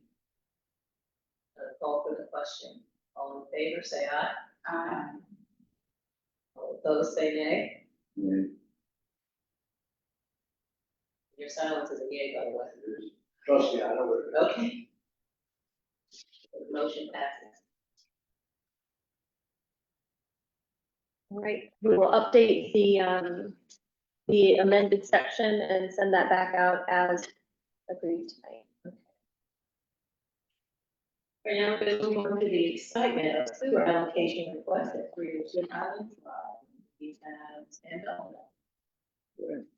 Yeah, this one is a sewer allocation request in Deerfield subdivision.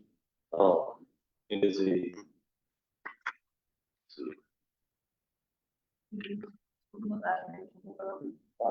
Let's go with the map.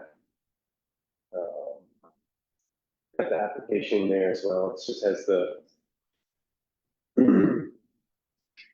address and the allocation amount. Allocation amount was for 4 bedrooms, so 240 gallons per day. So you can see it's one of the lots that was not included in the original Deerfield switchover, which is why they're requesting allocation now. The identified on the map several lots that could possibly be added to the system. And with all the lots in the vicinity here, the wastewater pump station that serves the subdivision would still be well under capacity. Just I recommend, allocating the 240 gallons per day to 302 Island Drive. The Deerfield subdivision, the homeowners where they'll be responsible for the cost of system development fees and monthly, monthly billing at twice the in-town rates since it's an out-of-town location. Any questions on this line? Any questions for Sam?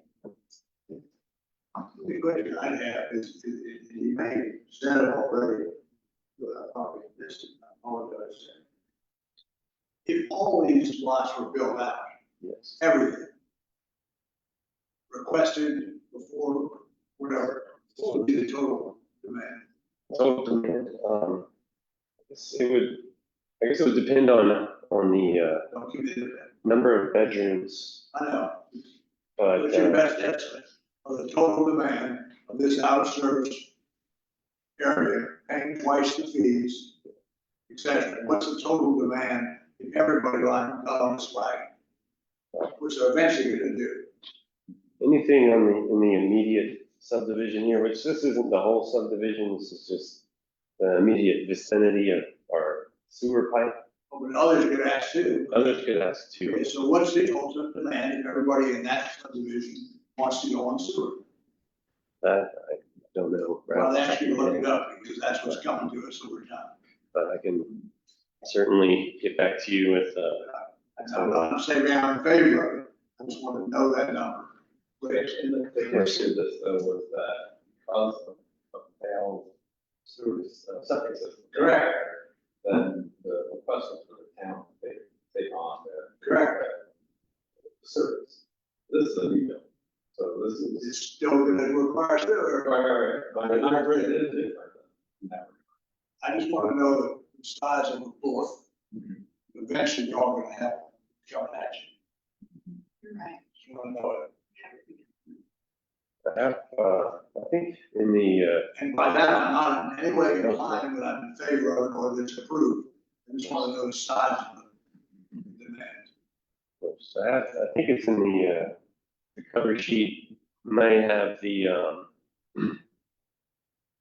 total capacity of that wastewater treatment plant, so that. The pipe says 18,040 gallons per day is what the original design was. Yes. I want to know what the potential demand is, please. It's the limiting factor, the pipe at 18,000. Yes, that's what it was designed for, so anything above that would have to be upgraded.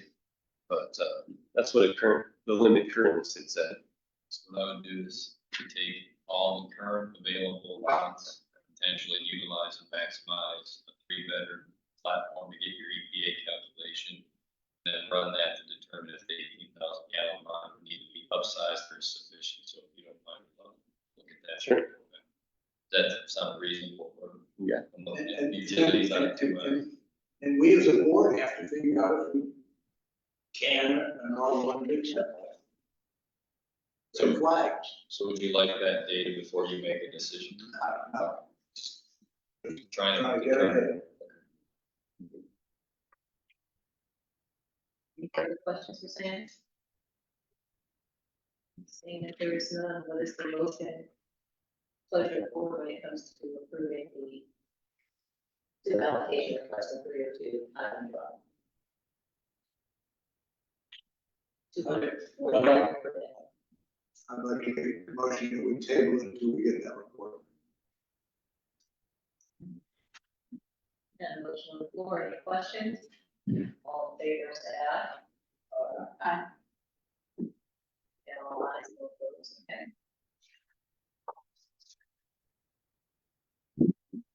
25-26, funded position, community engagement director. That would be one thing.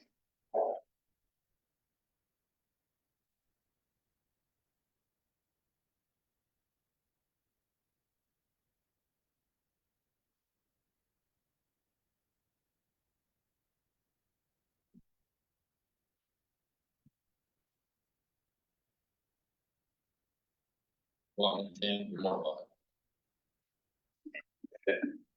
Very likely position.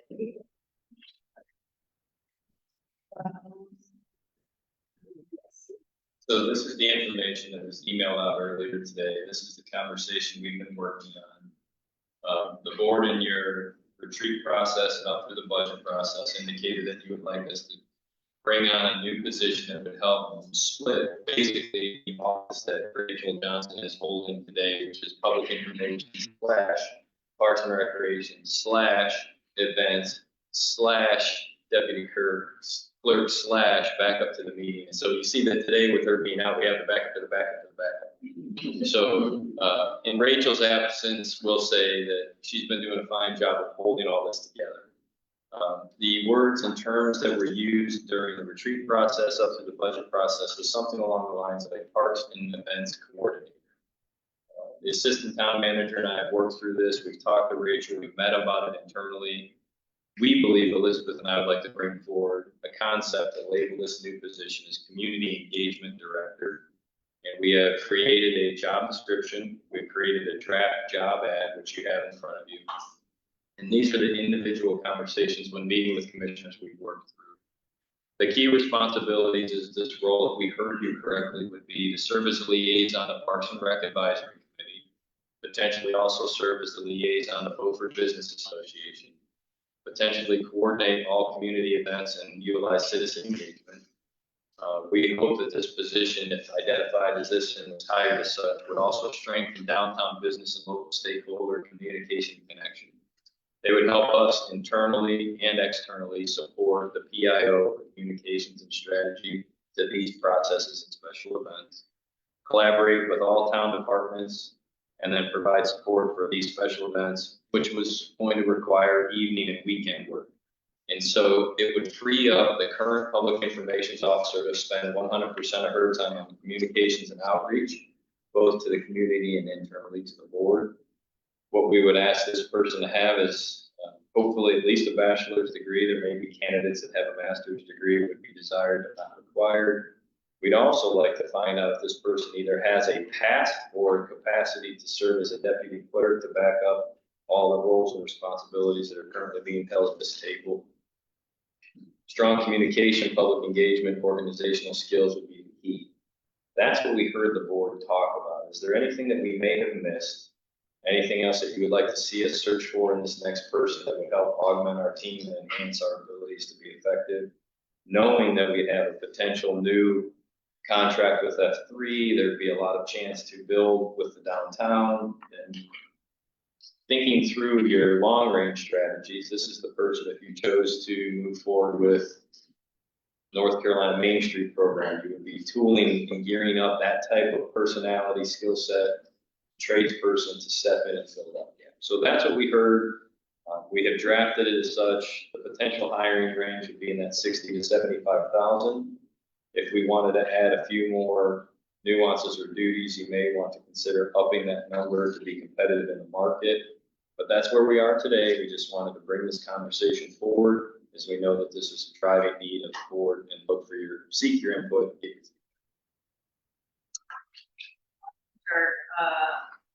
you for working on this. It's great. It's been a long time coming, so I'm very excited to see that we're going to be able to support Rachel in that position as PIO and this second position. I just have like a minor comment on this job description, and I can start by asking a question. It's probably a little nitpicky, but in the sort of the very first two-sentence paragraph when you read the job description, and then also in the position summary, I think when the person comes and they first read it, they might not read much farther than that. Oh yes, check it out. I was just wondering, was there a reason why we didn't put like park and recreation in that very first top line, so that it's going to be an important part of the position, and we might just want to include it up there so that they would get that person. If that's the quality read, just might give them a better description. So again, this is being a little bit nitpicky. That would be sort of my only suggestion is can we include that, phrase in the position summary, or if there's a reason why you didn't do it. That's okay. I think that the potential for the reason that I put it at the top line is if you're hiring an events coordinator, you may get somebody at that level of capacity, and we're really looking for somebody that might work 2 or 3 rungs above that level of capacity. And that helps to self-limit the applications you may receive. So someone that's working as a parks director, assistant parks director, those are the type of people I think with experiences that you're going to be targeting if you're really looking for the experience on the parks side. The other thing that we shared, we'll gladly change it. As far as facilities, we don't have a lot of facility operation that's normally associated with parks. So if you're trying to target a parks person, they're going to ask, where's your community center? Where's your outdoor facilities? How many ball fields am I overseeing? So I think that what we're seeing here is somebody that's working across the community. Great suggestion. We can absolutely include it. I have no harm or foul either way. But what we're trying to do is think through who are we going to target. I'm thinking of keywords for LinkedIn, thinking of keywords for when we're advertising. So great suggestion. We can implement it. We're hopeful that we would try to drum up somebody with a bit more broader experience. I think we're thinking the same way. We're trying to say, like, let's target the people we want, but also not exclude people we want. So I hear what you're saying. Oh, never exclude any. There may be a diamond in the rough working as whatever. But I was just saying, when we put this together, we really leaned on AI to help us do keyword searching. So that's how it elevated to this description. Make any minor changes that you think, major changes that you think. So that's what we're here. Glad to do. I think a statement of the supporting economic and downtown development, I'd like to see more broader statements throughout the town, putting the word downtown in there, so that we, obviously downtown is important, we want that, but I think that town development is important, it's just, more of a broad focus.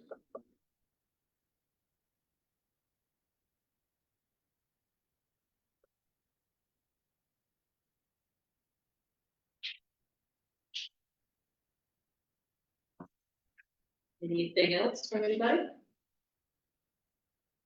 Again, I think that, I agree with you, take that downtown word out.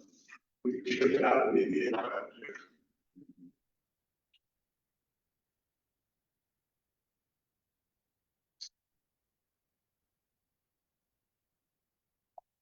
Other than the removal of downtown and Mr. Stevens, did you still have any desires to have the? I mean, I'll defer to the experts who are that hired. I put no problem. And that's just basically in the job ad. That's what you. Well, yeah, because I hear what you're saying, Matt, that we're looking for a higher level, but that is also going to be important for the job. So I would hate for somebody who's reading the job description or position summary to not understand. So I think I think we could get some people on that possibly could be good if they read that extra piece. But I also wasn't in the conversation right now or going through this, so he sort of not. I'm really happy. No, I was just clarifying, you wanted both the ad and the description. I think that's what the mayor said. Okay, yes, because this first page is, yeah, okay, yes, I did Okay. realize that, yeah, okay. Yeah, so we'll add both. And one other question, that it says service staff liaison for function and recreation life. This person would serve under you directly, they would report to you, correct? Yes, you're directly to the town manager. That's how we currently have it correct. Just as an addition to all the other departments. Is there any other boards or volunteer group that you would like us to include in the job description? We were brainstorming it, because obviously Parks and Rec and potentially business. Is there any other groups that you want to make sure that this person's cued in on or tied into? Let's focus Women's Club, Rotary, Rotary, There are probably 50,000 of them. I mean, they'll probably know all of them. So I'll keep in on what we mean by key. I would like to know specifically the events, groups, or clubs, or special events that you would like this position to be directly participating in. So I thought of those two, we did. What other specific groups do you want them to go to? Because that's the granularity that we're trying to get, so that we meet your expectations when we tell a person to hire. Probably the new Beaufort Community Foundation. They're literally 50. Yeah, they're. Which is why we need you to tell us where we would miss the target. Okay, looking at development of all the nonprofit organizations, green for looking at all races that are on. Be a liaison, try to make sure that we're supporting those organizations. Because they really do provide this economic driver for us. So I think identifying each of those is important. I was gonna say, the Stormwater Advisory Committee is not currently active. However, we've talked about reinvigorating them or reviving them in an advisory capacity for looking at different implementation things that we might do, for the stormwater plan. So that could be something in the future that would pop up. So if you were to share that with me, I would say that engineering would want to be the person at that table. I hear you, but if you share that, then, so if there's a specific group, when we were doing our due diligence, a majority of the events go through a smaller group of organizations. And so if I were interviewing you and you asked me, what groups do I need to be the liaison to and how many night meetings do I have? I want to be able to clearly answer that question. Right, so that's what we're thinking through. So if you want to think about it, and let us know, it's no problem. They could be out indicated. That's the problem, that we want to make sure that we're not setting a stage that, and it's really the role that you want to see added to. We want to make sure that we satisfy the group at the table. We can clearly articulate any candidate or a particular person's hired. Okay. Making sausage is fun. And we don't want to scare them away. You'll never see your outside money, you'll be out there Monday through So, Saturday. is this person gonna be the primary target for all special events in this community? That's the intention, yes, sir. That's what we thought you wanted. Does it say that? Yes, sir. Currently, today, when you come in and you're gonna hold a special event, whether it's a nonprofit or it's a 501(c), whatever you're labeling it as, if you look at the staff, just yell ahead, nod. When that person walks through the door, if we were to direct them to one person, are they being directed to Rachel Johnson? Yes. So today, we're trying to separate her out from that. So when Rachel asked, she said, well, how's this gonna transition? What's the next 60 to 90 days look like? So when that person gets on board, there's probably gonna be a 60 to 90-day period where Rachel's helping him or her figure out where they have to go. And then probably by the start of fourth quarter or near the middle of fourth quarter, she's gonna just meander to the PIO world, and this new person's gonna start trekking forward on his or her own effective the first year. And so, I'm not good at reading the version, but where does it say that this person is the target for all public and private events? in the position summary, is responsible for coordinating community out, page 3 of the stapled document, position summary. The second sentence reads, this position is responsible for coordinating community outreach initiatives, supporting economic and development things to community-wide development, managing communications and assisting in the planning and execution of special events.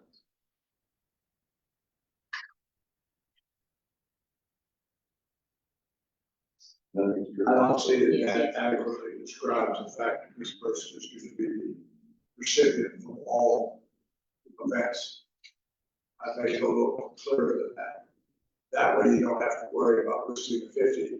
50 will know that that's the person they go with. Oh, no, sir, I was asking you for clarity.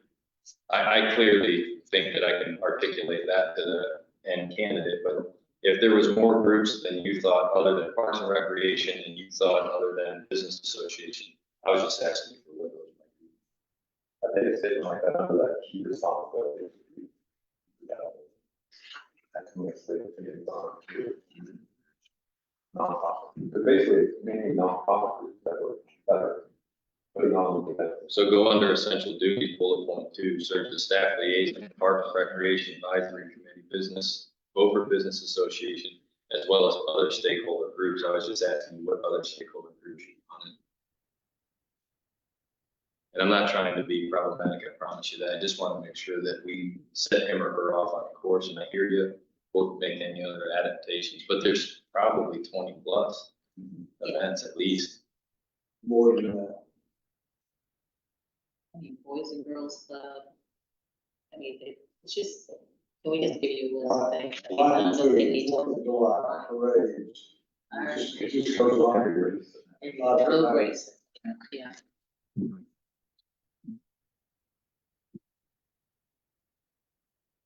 But are these events town events, or just any event all the way around?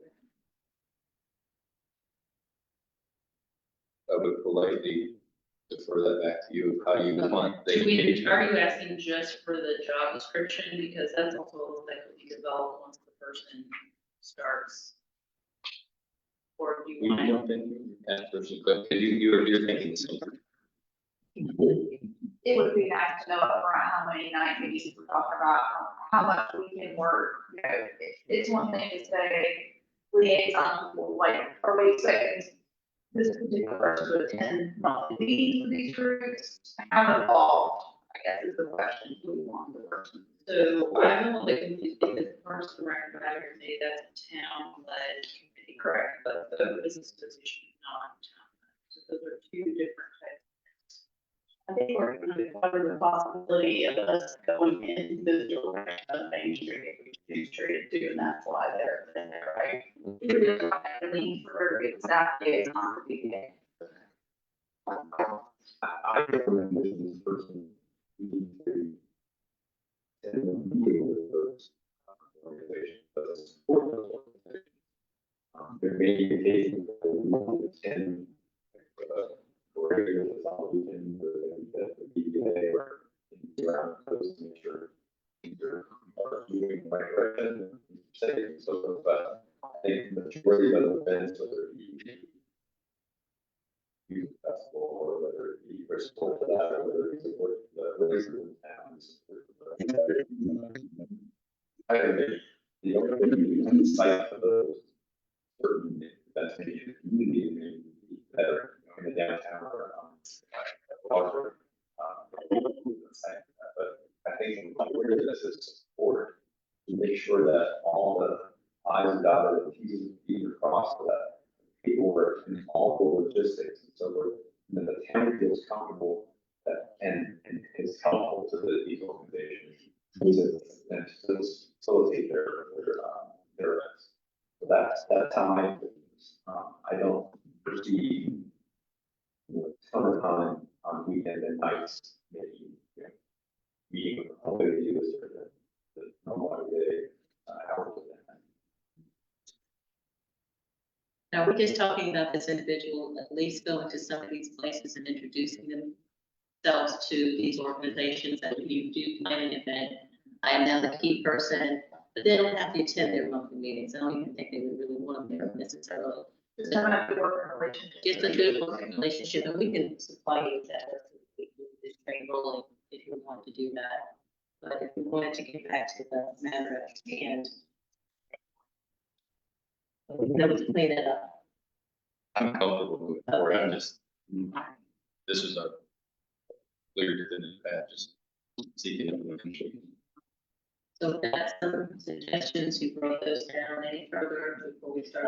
Just the one minor thing about special event coordination, they're gonna be doing a lot of review, right? Review of applications and making sure everything, should review be in here? Instead of just coordination, in the paragraph. Second page, right paragraph, in paragraph. It just, a special event coordination. Wouldn't want them to think that they were just coordinating the event themselves, but reviewing applications. Making sure insurance is in place, making sure all the.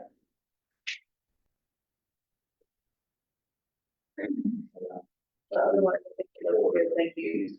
And all your work.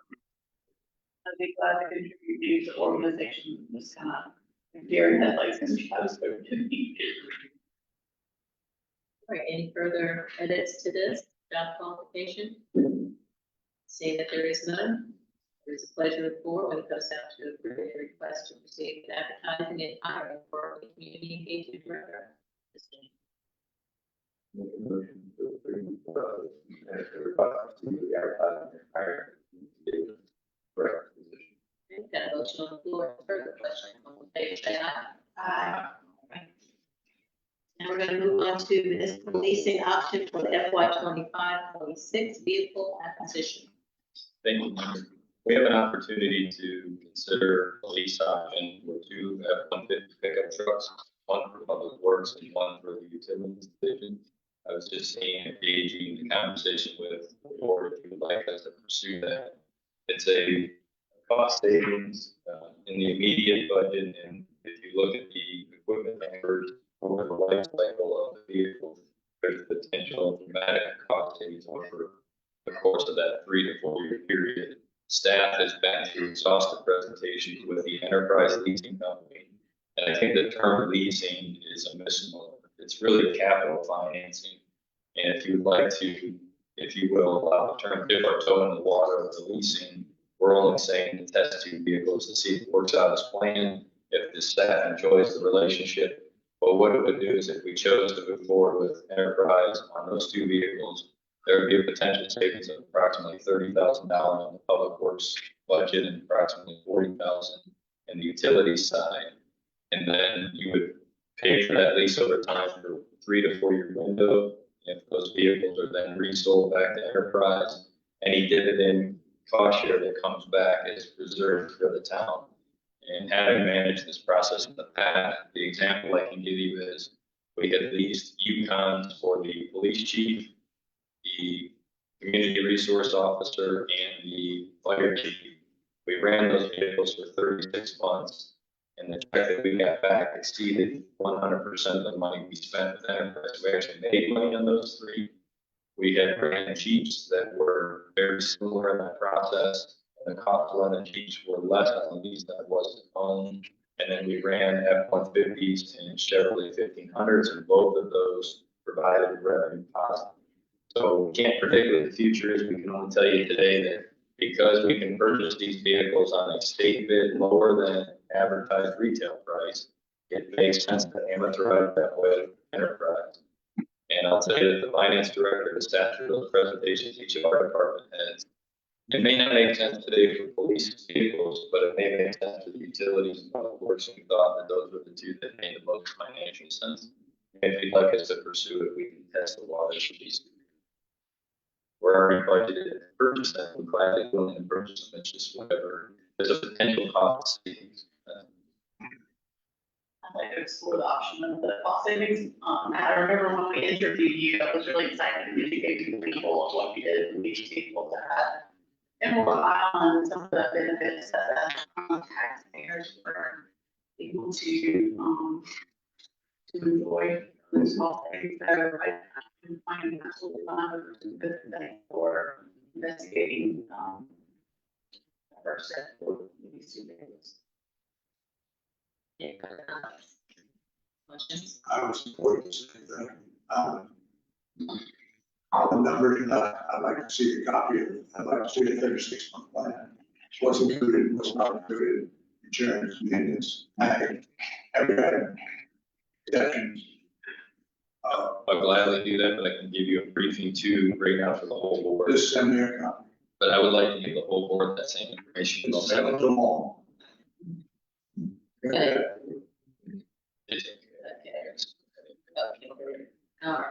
But So we'll get all those details emailed to us, and I think you included some deals in the packet. I was really impressed with the fact that they didn't have any mileage offered. That was pretty good, because I'm leasing a car too. So I have to be careful where I drive. You guys don't, so that's pretty interesting. I'm gonna have to lease my car for you guys. I get the Yukon, chief, not you. So based on that, and I hear no other questions or requests from that, and I give a motion to authorize that to make one pickup truck for public works and one for the utility division. So I that motion on the floor. Any further questions? All in favor, say aye. Aye. All opposed, say the same.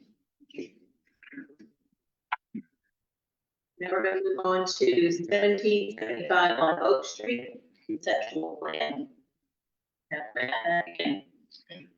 So the board had asked us at the retreat in a previous conversation about engaging with a firm to do a design plan for 1755 Lime Road.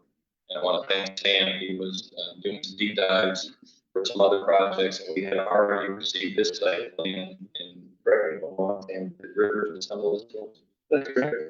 And so we sent out an email to the board that asked you, would you like us to do anything further? And we heard back from two of the board members that said just hold off, and so we wanted to bring it to you today. This is the conceptual plan that we sent out electronically in a separate email. We also sent it out in your board packets. We wanted to pause, come up for air, and ask you if this is sufficient to what your request was, or if you would like us to continue to engage the alternate vendor to do a deeper or different styles. Again, to remind everybody, this is a roughly 15-acre site. On the site plan, you see placement of the proposed or future town hall, as well as the opportunity for public works physical facility plan separated on this. Any questions on that?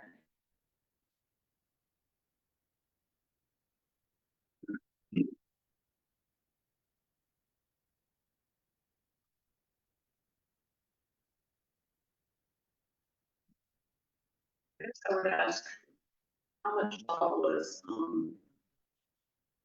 put into LID and resilience features in this conceptual plan? I know it's on the conceptual plan, so you can only get the video. Okay. Not a definitive answer. I wasn't deeply involved with the original project. I only have what you see as well.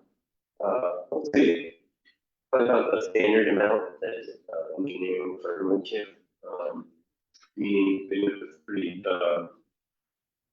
conventional wet pond designs. They showed the green space, of course, but it is a lot of impervious. So I'd say about the standard amount. I think they probably prioritized space and vehicle needs more than you see there's some wetlands identified on the property. And that could be an opportunity to utilize that in a way to work with it as for stormwater. So yeah, there could be some opportunities there, but more at Yeah, I feel like where I'm going with this is, and planning for the LDO and talking about different LID techniques that we'll use in order, trade-offs and NIC, just for us to be more of an example. So when people come up to the complex, they'll be like, oh, there's an interpretive line explaining, what these features are and what they're used. And for us to just be an example and walk the walk. And I did notice when I glanced at it, I was like, oh, efficient use of space, but you might be able to fit some more things in there. I realize this is just concept, so that could still lots of room and time for incorporating those aspects. I agree. This is extremely early. And the one thing that this site, I think, correct me if I'm mistaken, one thing, this site had a relatively higher elevation than many of the others that we were looking at. And that was kind of part of the driving part on public facilities. It was supposed to be high and dry. Yeah. All that. This had released. Right. Yeah, no, I'm happy with the site selection. That's how, that was part of the discussion. Yeah. So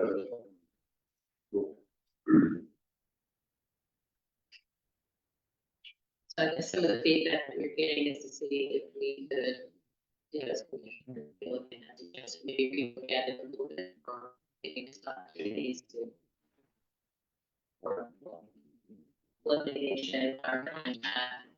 Yeah, right. It's just, tree coverage or, a lot of different techniques. And we can do that.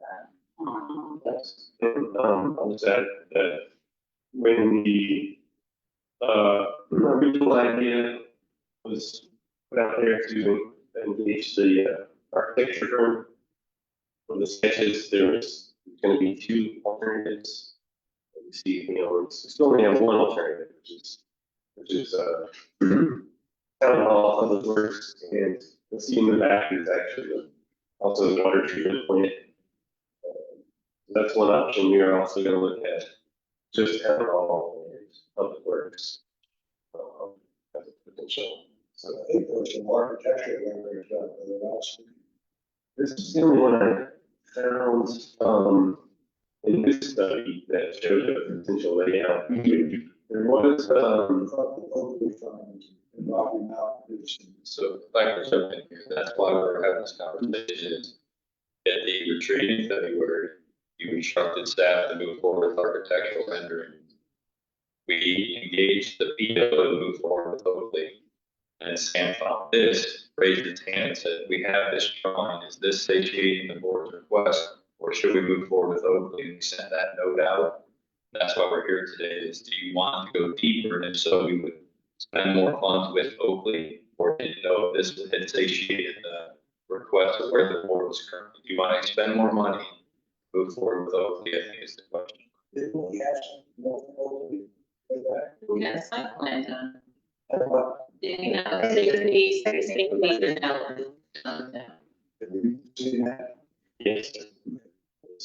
We had a space needs analysis from a couple of years ago. And I think after that, we did the laser study of this property prior to her doing it.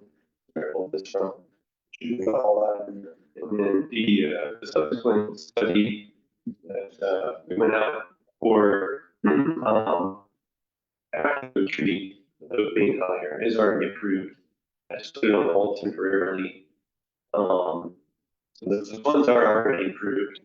Just put it on hold temporarily, so we can look at this and see if you want to keep going with it or not.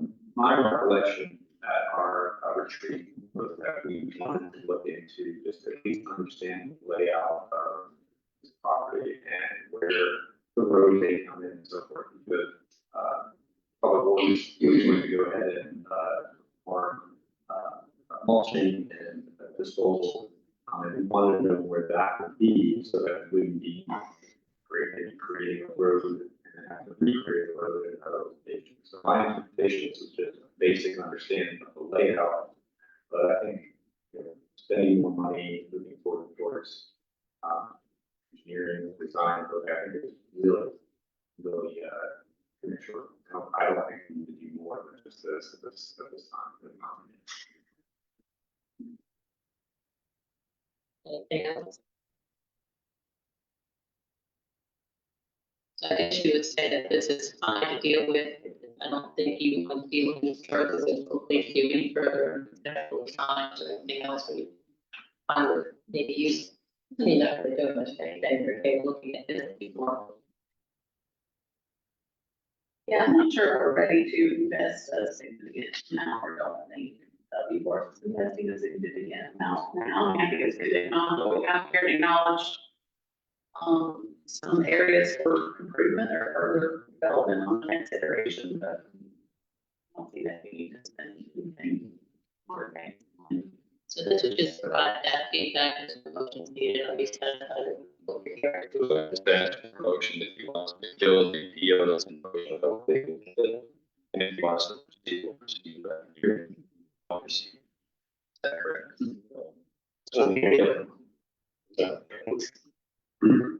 Proceed to turn that around. All right, so I think it'd be helpful to have a motion to go ahead and not go ahead with the contract that we currently, I don't want to say kill, but I mean, terminate or not proceed with the contract. So can I get a motion for staff to be clear about? I make a motion to discontinue the PO with Oakley and not move forward with any further engineering work. Great job. Great job. Great job. All right, we've got a motion on the floor. Any further questions? All in favor, say aye. Aye. All who's got the same right? Very good. Okay. Now we're going to move on to the USDA resolution. The authorization to obtain subsequent loan from the USDA rural department. And we've got that on that. So I'd ask Christie to help me. There are certain requirements and steps we would need to second on this, correct? Yes. And so if there's anything else that you'd like to speak to before we call the vote, instruction to help, is there anything?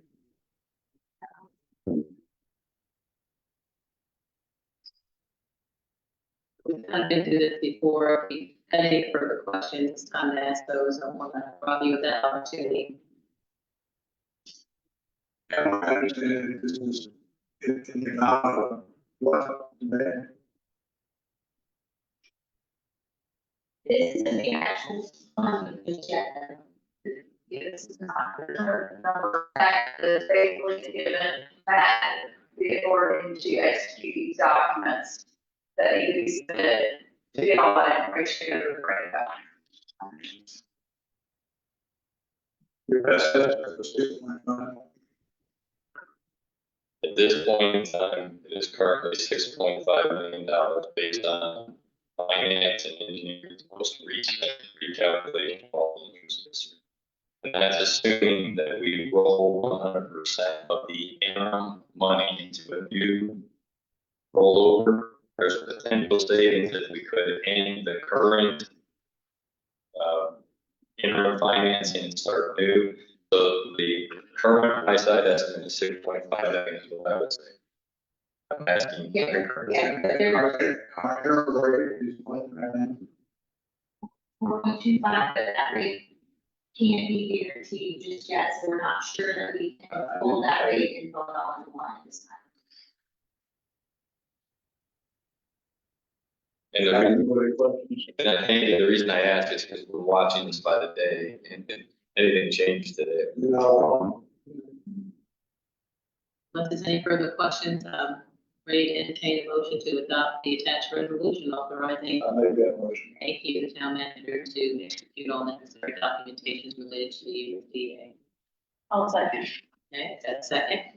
All in favor, say aye. Aye. Now we're gonna move on to staff comments. First one is going to be the hotel on College Street. We get an update on that. Yes, ma'am. Thank you, Mayor and Commissioner. Some good news to report. We did receive some red line edits back from the property owner's attorney, I'd say maybe last Wednesday or so. I've got them under review and we'll provide the board more detail on them. They did not appear to be too far out of line. Some of them were easily accepted. Some of them we can accept with some further edits, and there are a handful of things that I don't know that we can live with, but we'll just continue on with getting the document lined up and hopefully have it back ready for the board's review as early as August 11th. So, and I'm glad to answer any questions you have. And you in contact with the specific attorney? Yes, sir. Yes, So you sir. have that communication. Yes, sir. Yeah, I guess to get into the details, 2 weeks ago, Ms. Smith identified her attorney, copied him with an email. I reached out and all that Thursday or Friday, I believe, and then he had the red lines to me last Tuesday or Wednesday. So with reasonable promptness, I would say he's been very responsive, which I know you all appreciate. So, Looking forward hopefully to continued interaction and discussion and public notice. I think this is something that can cross, and I think it's other people that are computing what's going to happen. Obviously, we don't see that building fall apart, falling down on itself, and we'll make sure that the building is preserved and hopefully we can go through the functionality and get this in. yes, sir. Any further questions about that update? Okay, thank you. Now we're gonna move on to the construction of the additional parking spaces. I'm gonna take it on back and down.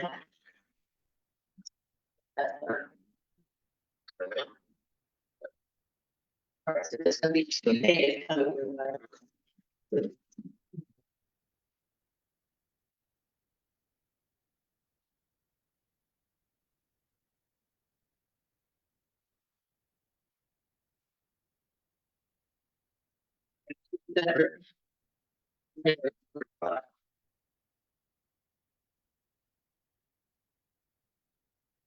I'd like to draw your attention to the parking street plus parking restriping preliminary sketch. The reason we have these two sketches brought forward for you today is to seek your approval to continue to move forward if you'd like, and there's no real time frame here of pressing issues, but this is in part due to a potential for response of the fuel delivery lane and west parking lot specific to fuel. So if you take the drawing that had been presented to you that Sam had created, showing that our delivery fuel lane, there's a potential loss of 6 parking spaces at the west parking lot. Staff, and I want to applaud Mark. We have, our team is meeting, we have staff meeting the first and third of the month, first and third weeks, and then we have a utilities meeting on the second and fourth. And Mark was observant to the call in our previous meetings where we had talked about the need to try to replace these parking spots. And Mark comes in, he had all the information, he had it ready to go, voluntarily showed us that there was a chance to pick up 3 spaces on Front Street and potentially 4 new spaces on Crater. So that, if you look at those 2 maps, that's a total of 7 new spots that would offset the loss of 6 spots. So one, I want to thank you for finding creative ways to provide this answer swiftly. Second, publicly thank him for not only doing it, but he went out and he got some price estimates for us. And then he worked direct with Sam, and Sam was able to create these maps for us to try to convey where they were. So I believe that the Front Street is a very simple solution. If you currently have a bus parking or, if you will, a delivery lane there that's, and we believe, infrequently utilized in front of inlet end. So if you now have a mid-block delivery lane for fuel, it really puts the delivery lane very close to the other businesses. That would mean that we could grind this down inexpensively for around $500, grind off the current existing strip, and restripe it to put in 3 parallel streets. It's a good solution. Then the next question we think is, would you like to charge for these spaces or should they be free? Our staff recommendation is these would be charged or identified as paid parking. Yeah. So that's what we would think. So that's easy then. You want to go to the second drawing, which is the Craven 100 block parking. There's an opportunity to do some improvements there. It would require the relocation of 1 tree that's currently in a green space. And it would relocate a trash receptacle. It would give you 4 parking spaces in that area. Now, I know that you have the potential of losing 6 paid spots in the western lot. If you were to ask administratively, would we recommend charging or providing these Craven Street spots for free? I believe our initial response would be to not charge these. These would be free spaces. So there would be a potential net loss of 3 paid parking spots in that Front Street district. But these still put those parking spaces extremely close to the businesses and entities. So it's a true win. It's a net gain of 1. But that would be our recommendation. I would agree. I think we traditionally on the termination streets don't have group parking. I think that would involve versus the one basis. Yeah, I think it's on board with this recommendation. I think this is a bright spot. I just want to say thank you to all their staff has going on. Out there, Who uses this place in Front Street now? That's a great question. We're trying to figure out who's using it. Or if we try to survey who's actually using the spot. A lot of loading and unloading, all I really see is when just staff for like lookout cruises and the Island Ferry and things right there. They also materials you might have something to pull out. The bus parking typically is the town hall. Trustees mainly reach bus parking, and all the big groups of people primarily on your bathrooms, I think. And just, you gather everybody in a big area, and then they can go where you want to go to the area wherever. And you still, one, how the Maritime Museum still exists, and is unaddressed in these discussions. You know, that's it. The one in front of the town hall, you would not touch. We talked to him again, I had no objection. We've had a lot of conversations and it wasn't permanent parking yet. Why not extend that one longer? Yeah, if you have parallel parking, that's it, have no parallel parking on that entire street. You could have a higher cost associated with it. These are just the initial concepts. This is 631 or 611, isn't that what that is? It's, Yes, we are. yes. We've been a little bit of pervious area. Would it be possible to do something? At least semi-pervious, You could do whatever you like. You could absolutely look. because I'm afraid that it takes out the one tree that'll probably be relocated, right? And then, grass. Maybe if we could still have some type of rainwater infiltration there. Absolutely. Well, that's on either end. I can't see the overlay here. What I heard her say is I think we would potentially consider impervious material. Would be the easiest fix. So that you're trying to improve the drainage as opposed to just holding it neutral. Right. It's impervious now, changing the impervious. Well, there's a grassy area that would be covered with impervious if I'm not. It's hard to see, but it is, There would be a minor impact of loss of grass and replaced with some sort of surface, and I think we could seriously consider alternative options to asphalt. or even if it's geograted with grass in it, that you just Absolutely. mow like normal. We could look at all kind of options, especially if you're not going to charge them. Yeah. Okay, thank you. So do you, sounds like the board was in consensus with the idea that improvement to find an alternative asphalt on grading. Yeah, thanks for, reporting these lots. So this is an option that we would want to time out for the off season and bring those improvements forward. Okay, So my suspicion is in a phased process, we would make these improvements before we begin the demolition and improvements inside the parking lot. So we would time it appropriately.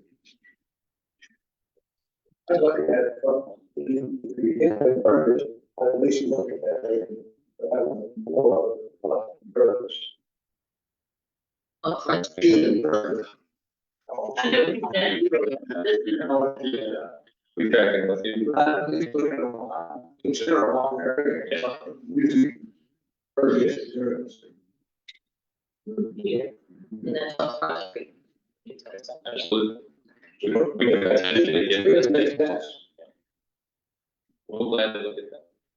The problem with those is that nobody knows the curb on the other side, and they have to use the way you get by with it. I mean, it's, a lot of people pull up the curb. I don't think so. There ain't no need for parallel parking anymore.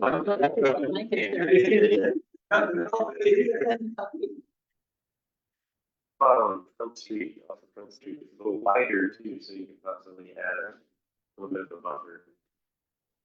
That's a little sidewalk. We're gonna redo the whole thing. All right, so we've got a dredging update. Turn this over to Kyle. I promise to be brief with my comments tonight. The Army Corps did reach out to us. They gave us an estimate for dredging for 9,000 cubic yards, which is the most that they've ever given us. Their total estimate was $450,000, also the largest that they've ever quoted us. We've not had dredging in 15 months. Greenwood was on the phone to Matt today, so the timing of this is really well. What we will be bringing to you is a budget, or no, we just wanted to bring to your attention that you had budgeted around $100,000. Our piece of this would be $112,500. We think we can shift some money around to cover the $12,500, but we need to get the money moved to the state share, and then it's a process for them to get it to the board with the hope that dredging will take place at the end of August, 1st of September. So Okay. he won't do his own horn. But I want to say that Kyle has gone above and beyond to try to help make this happen. And so we want to applaud for that. We wanted to make sure that we didn't overstep, and with your authorization today, that you're teed up for electronic funds transfers as well as potentially. But we didn't want to get ahead of it. And where's this oil going? Ma'am, Where's this oil going? to the offshore site, Okay. but have no fear, we would like to meet with you.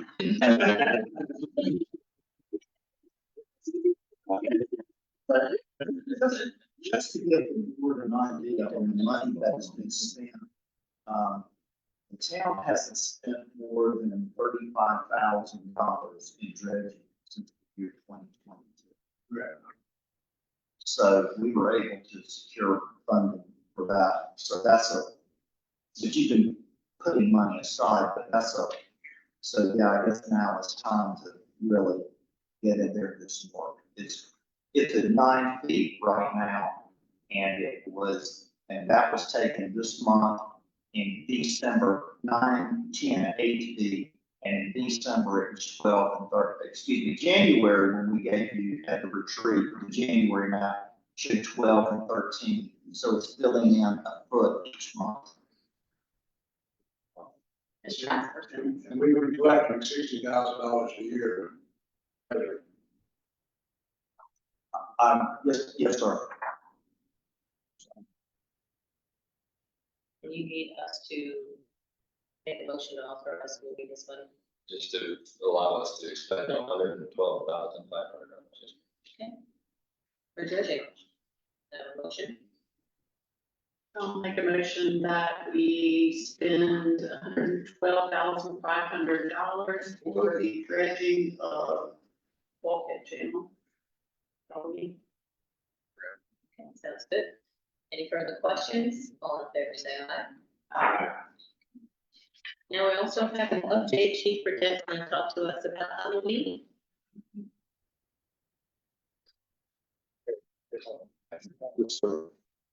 Residents on Main Street had a couple weeks ago to request. I expected a closure of Main Street for Halloween. As we know, it's a destination. It's advertised in our water bill, and the estimate between 5,000 to 6,000 between parents and children come through. Over the past few years, the request has come through. We've been able to negotiate through with additional staffing. Over the last couple of years, we've really noticed an uptick of just sheer congestion of vehicles and dog parks being the main concern. There's a false sense of security with all those people on the narrow sidewalks, and they really filter out into the street. Excuse me, into the street. We already have additional staff to come in and help mitigate. Prevention is always cheaper than prosecution, so to keep things at a minimum. But with having the staff already in place, it just makes sense to go to that next level and to really cut it off or close it down to provide that buffer of safety for folks.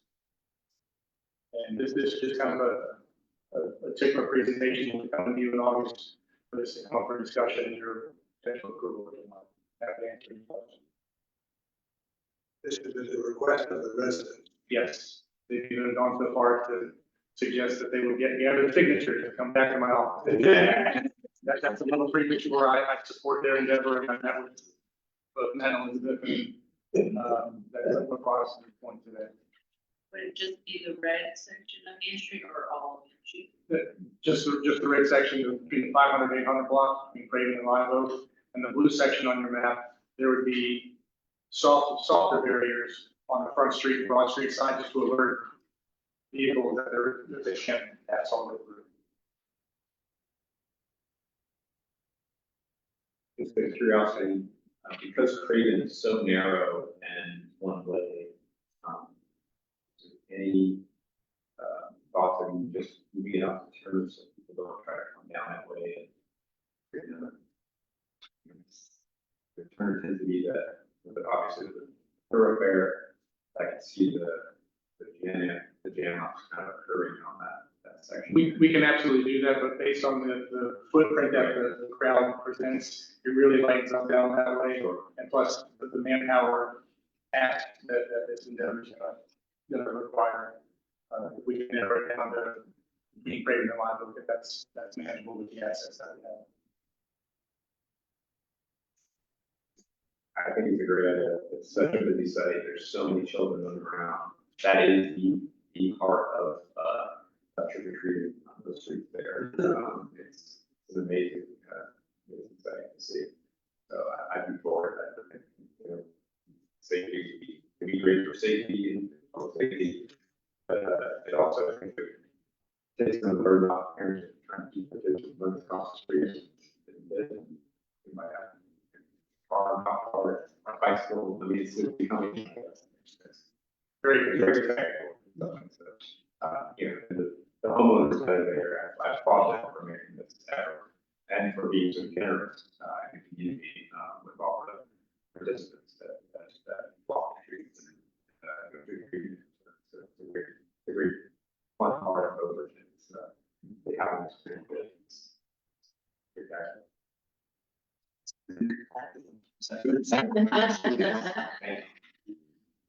Any further comments? Sounds like something that you're gonna need to do, you need us, other than the fact that we sound like a board agree with this direction, you need us to do anything more. Not the office meeting, it's the street, but the office meeting, planning, presence. We'll hear more about that at the office meeting. And it's been a long time, so. All right, so that's all of that comment, right? Can I get a motion to go into closed session pursuant to the North Carolina General Statute 143, 18.11A?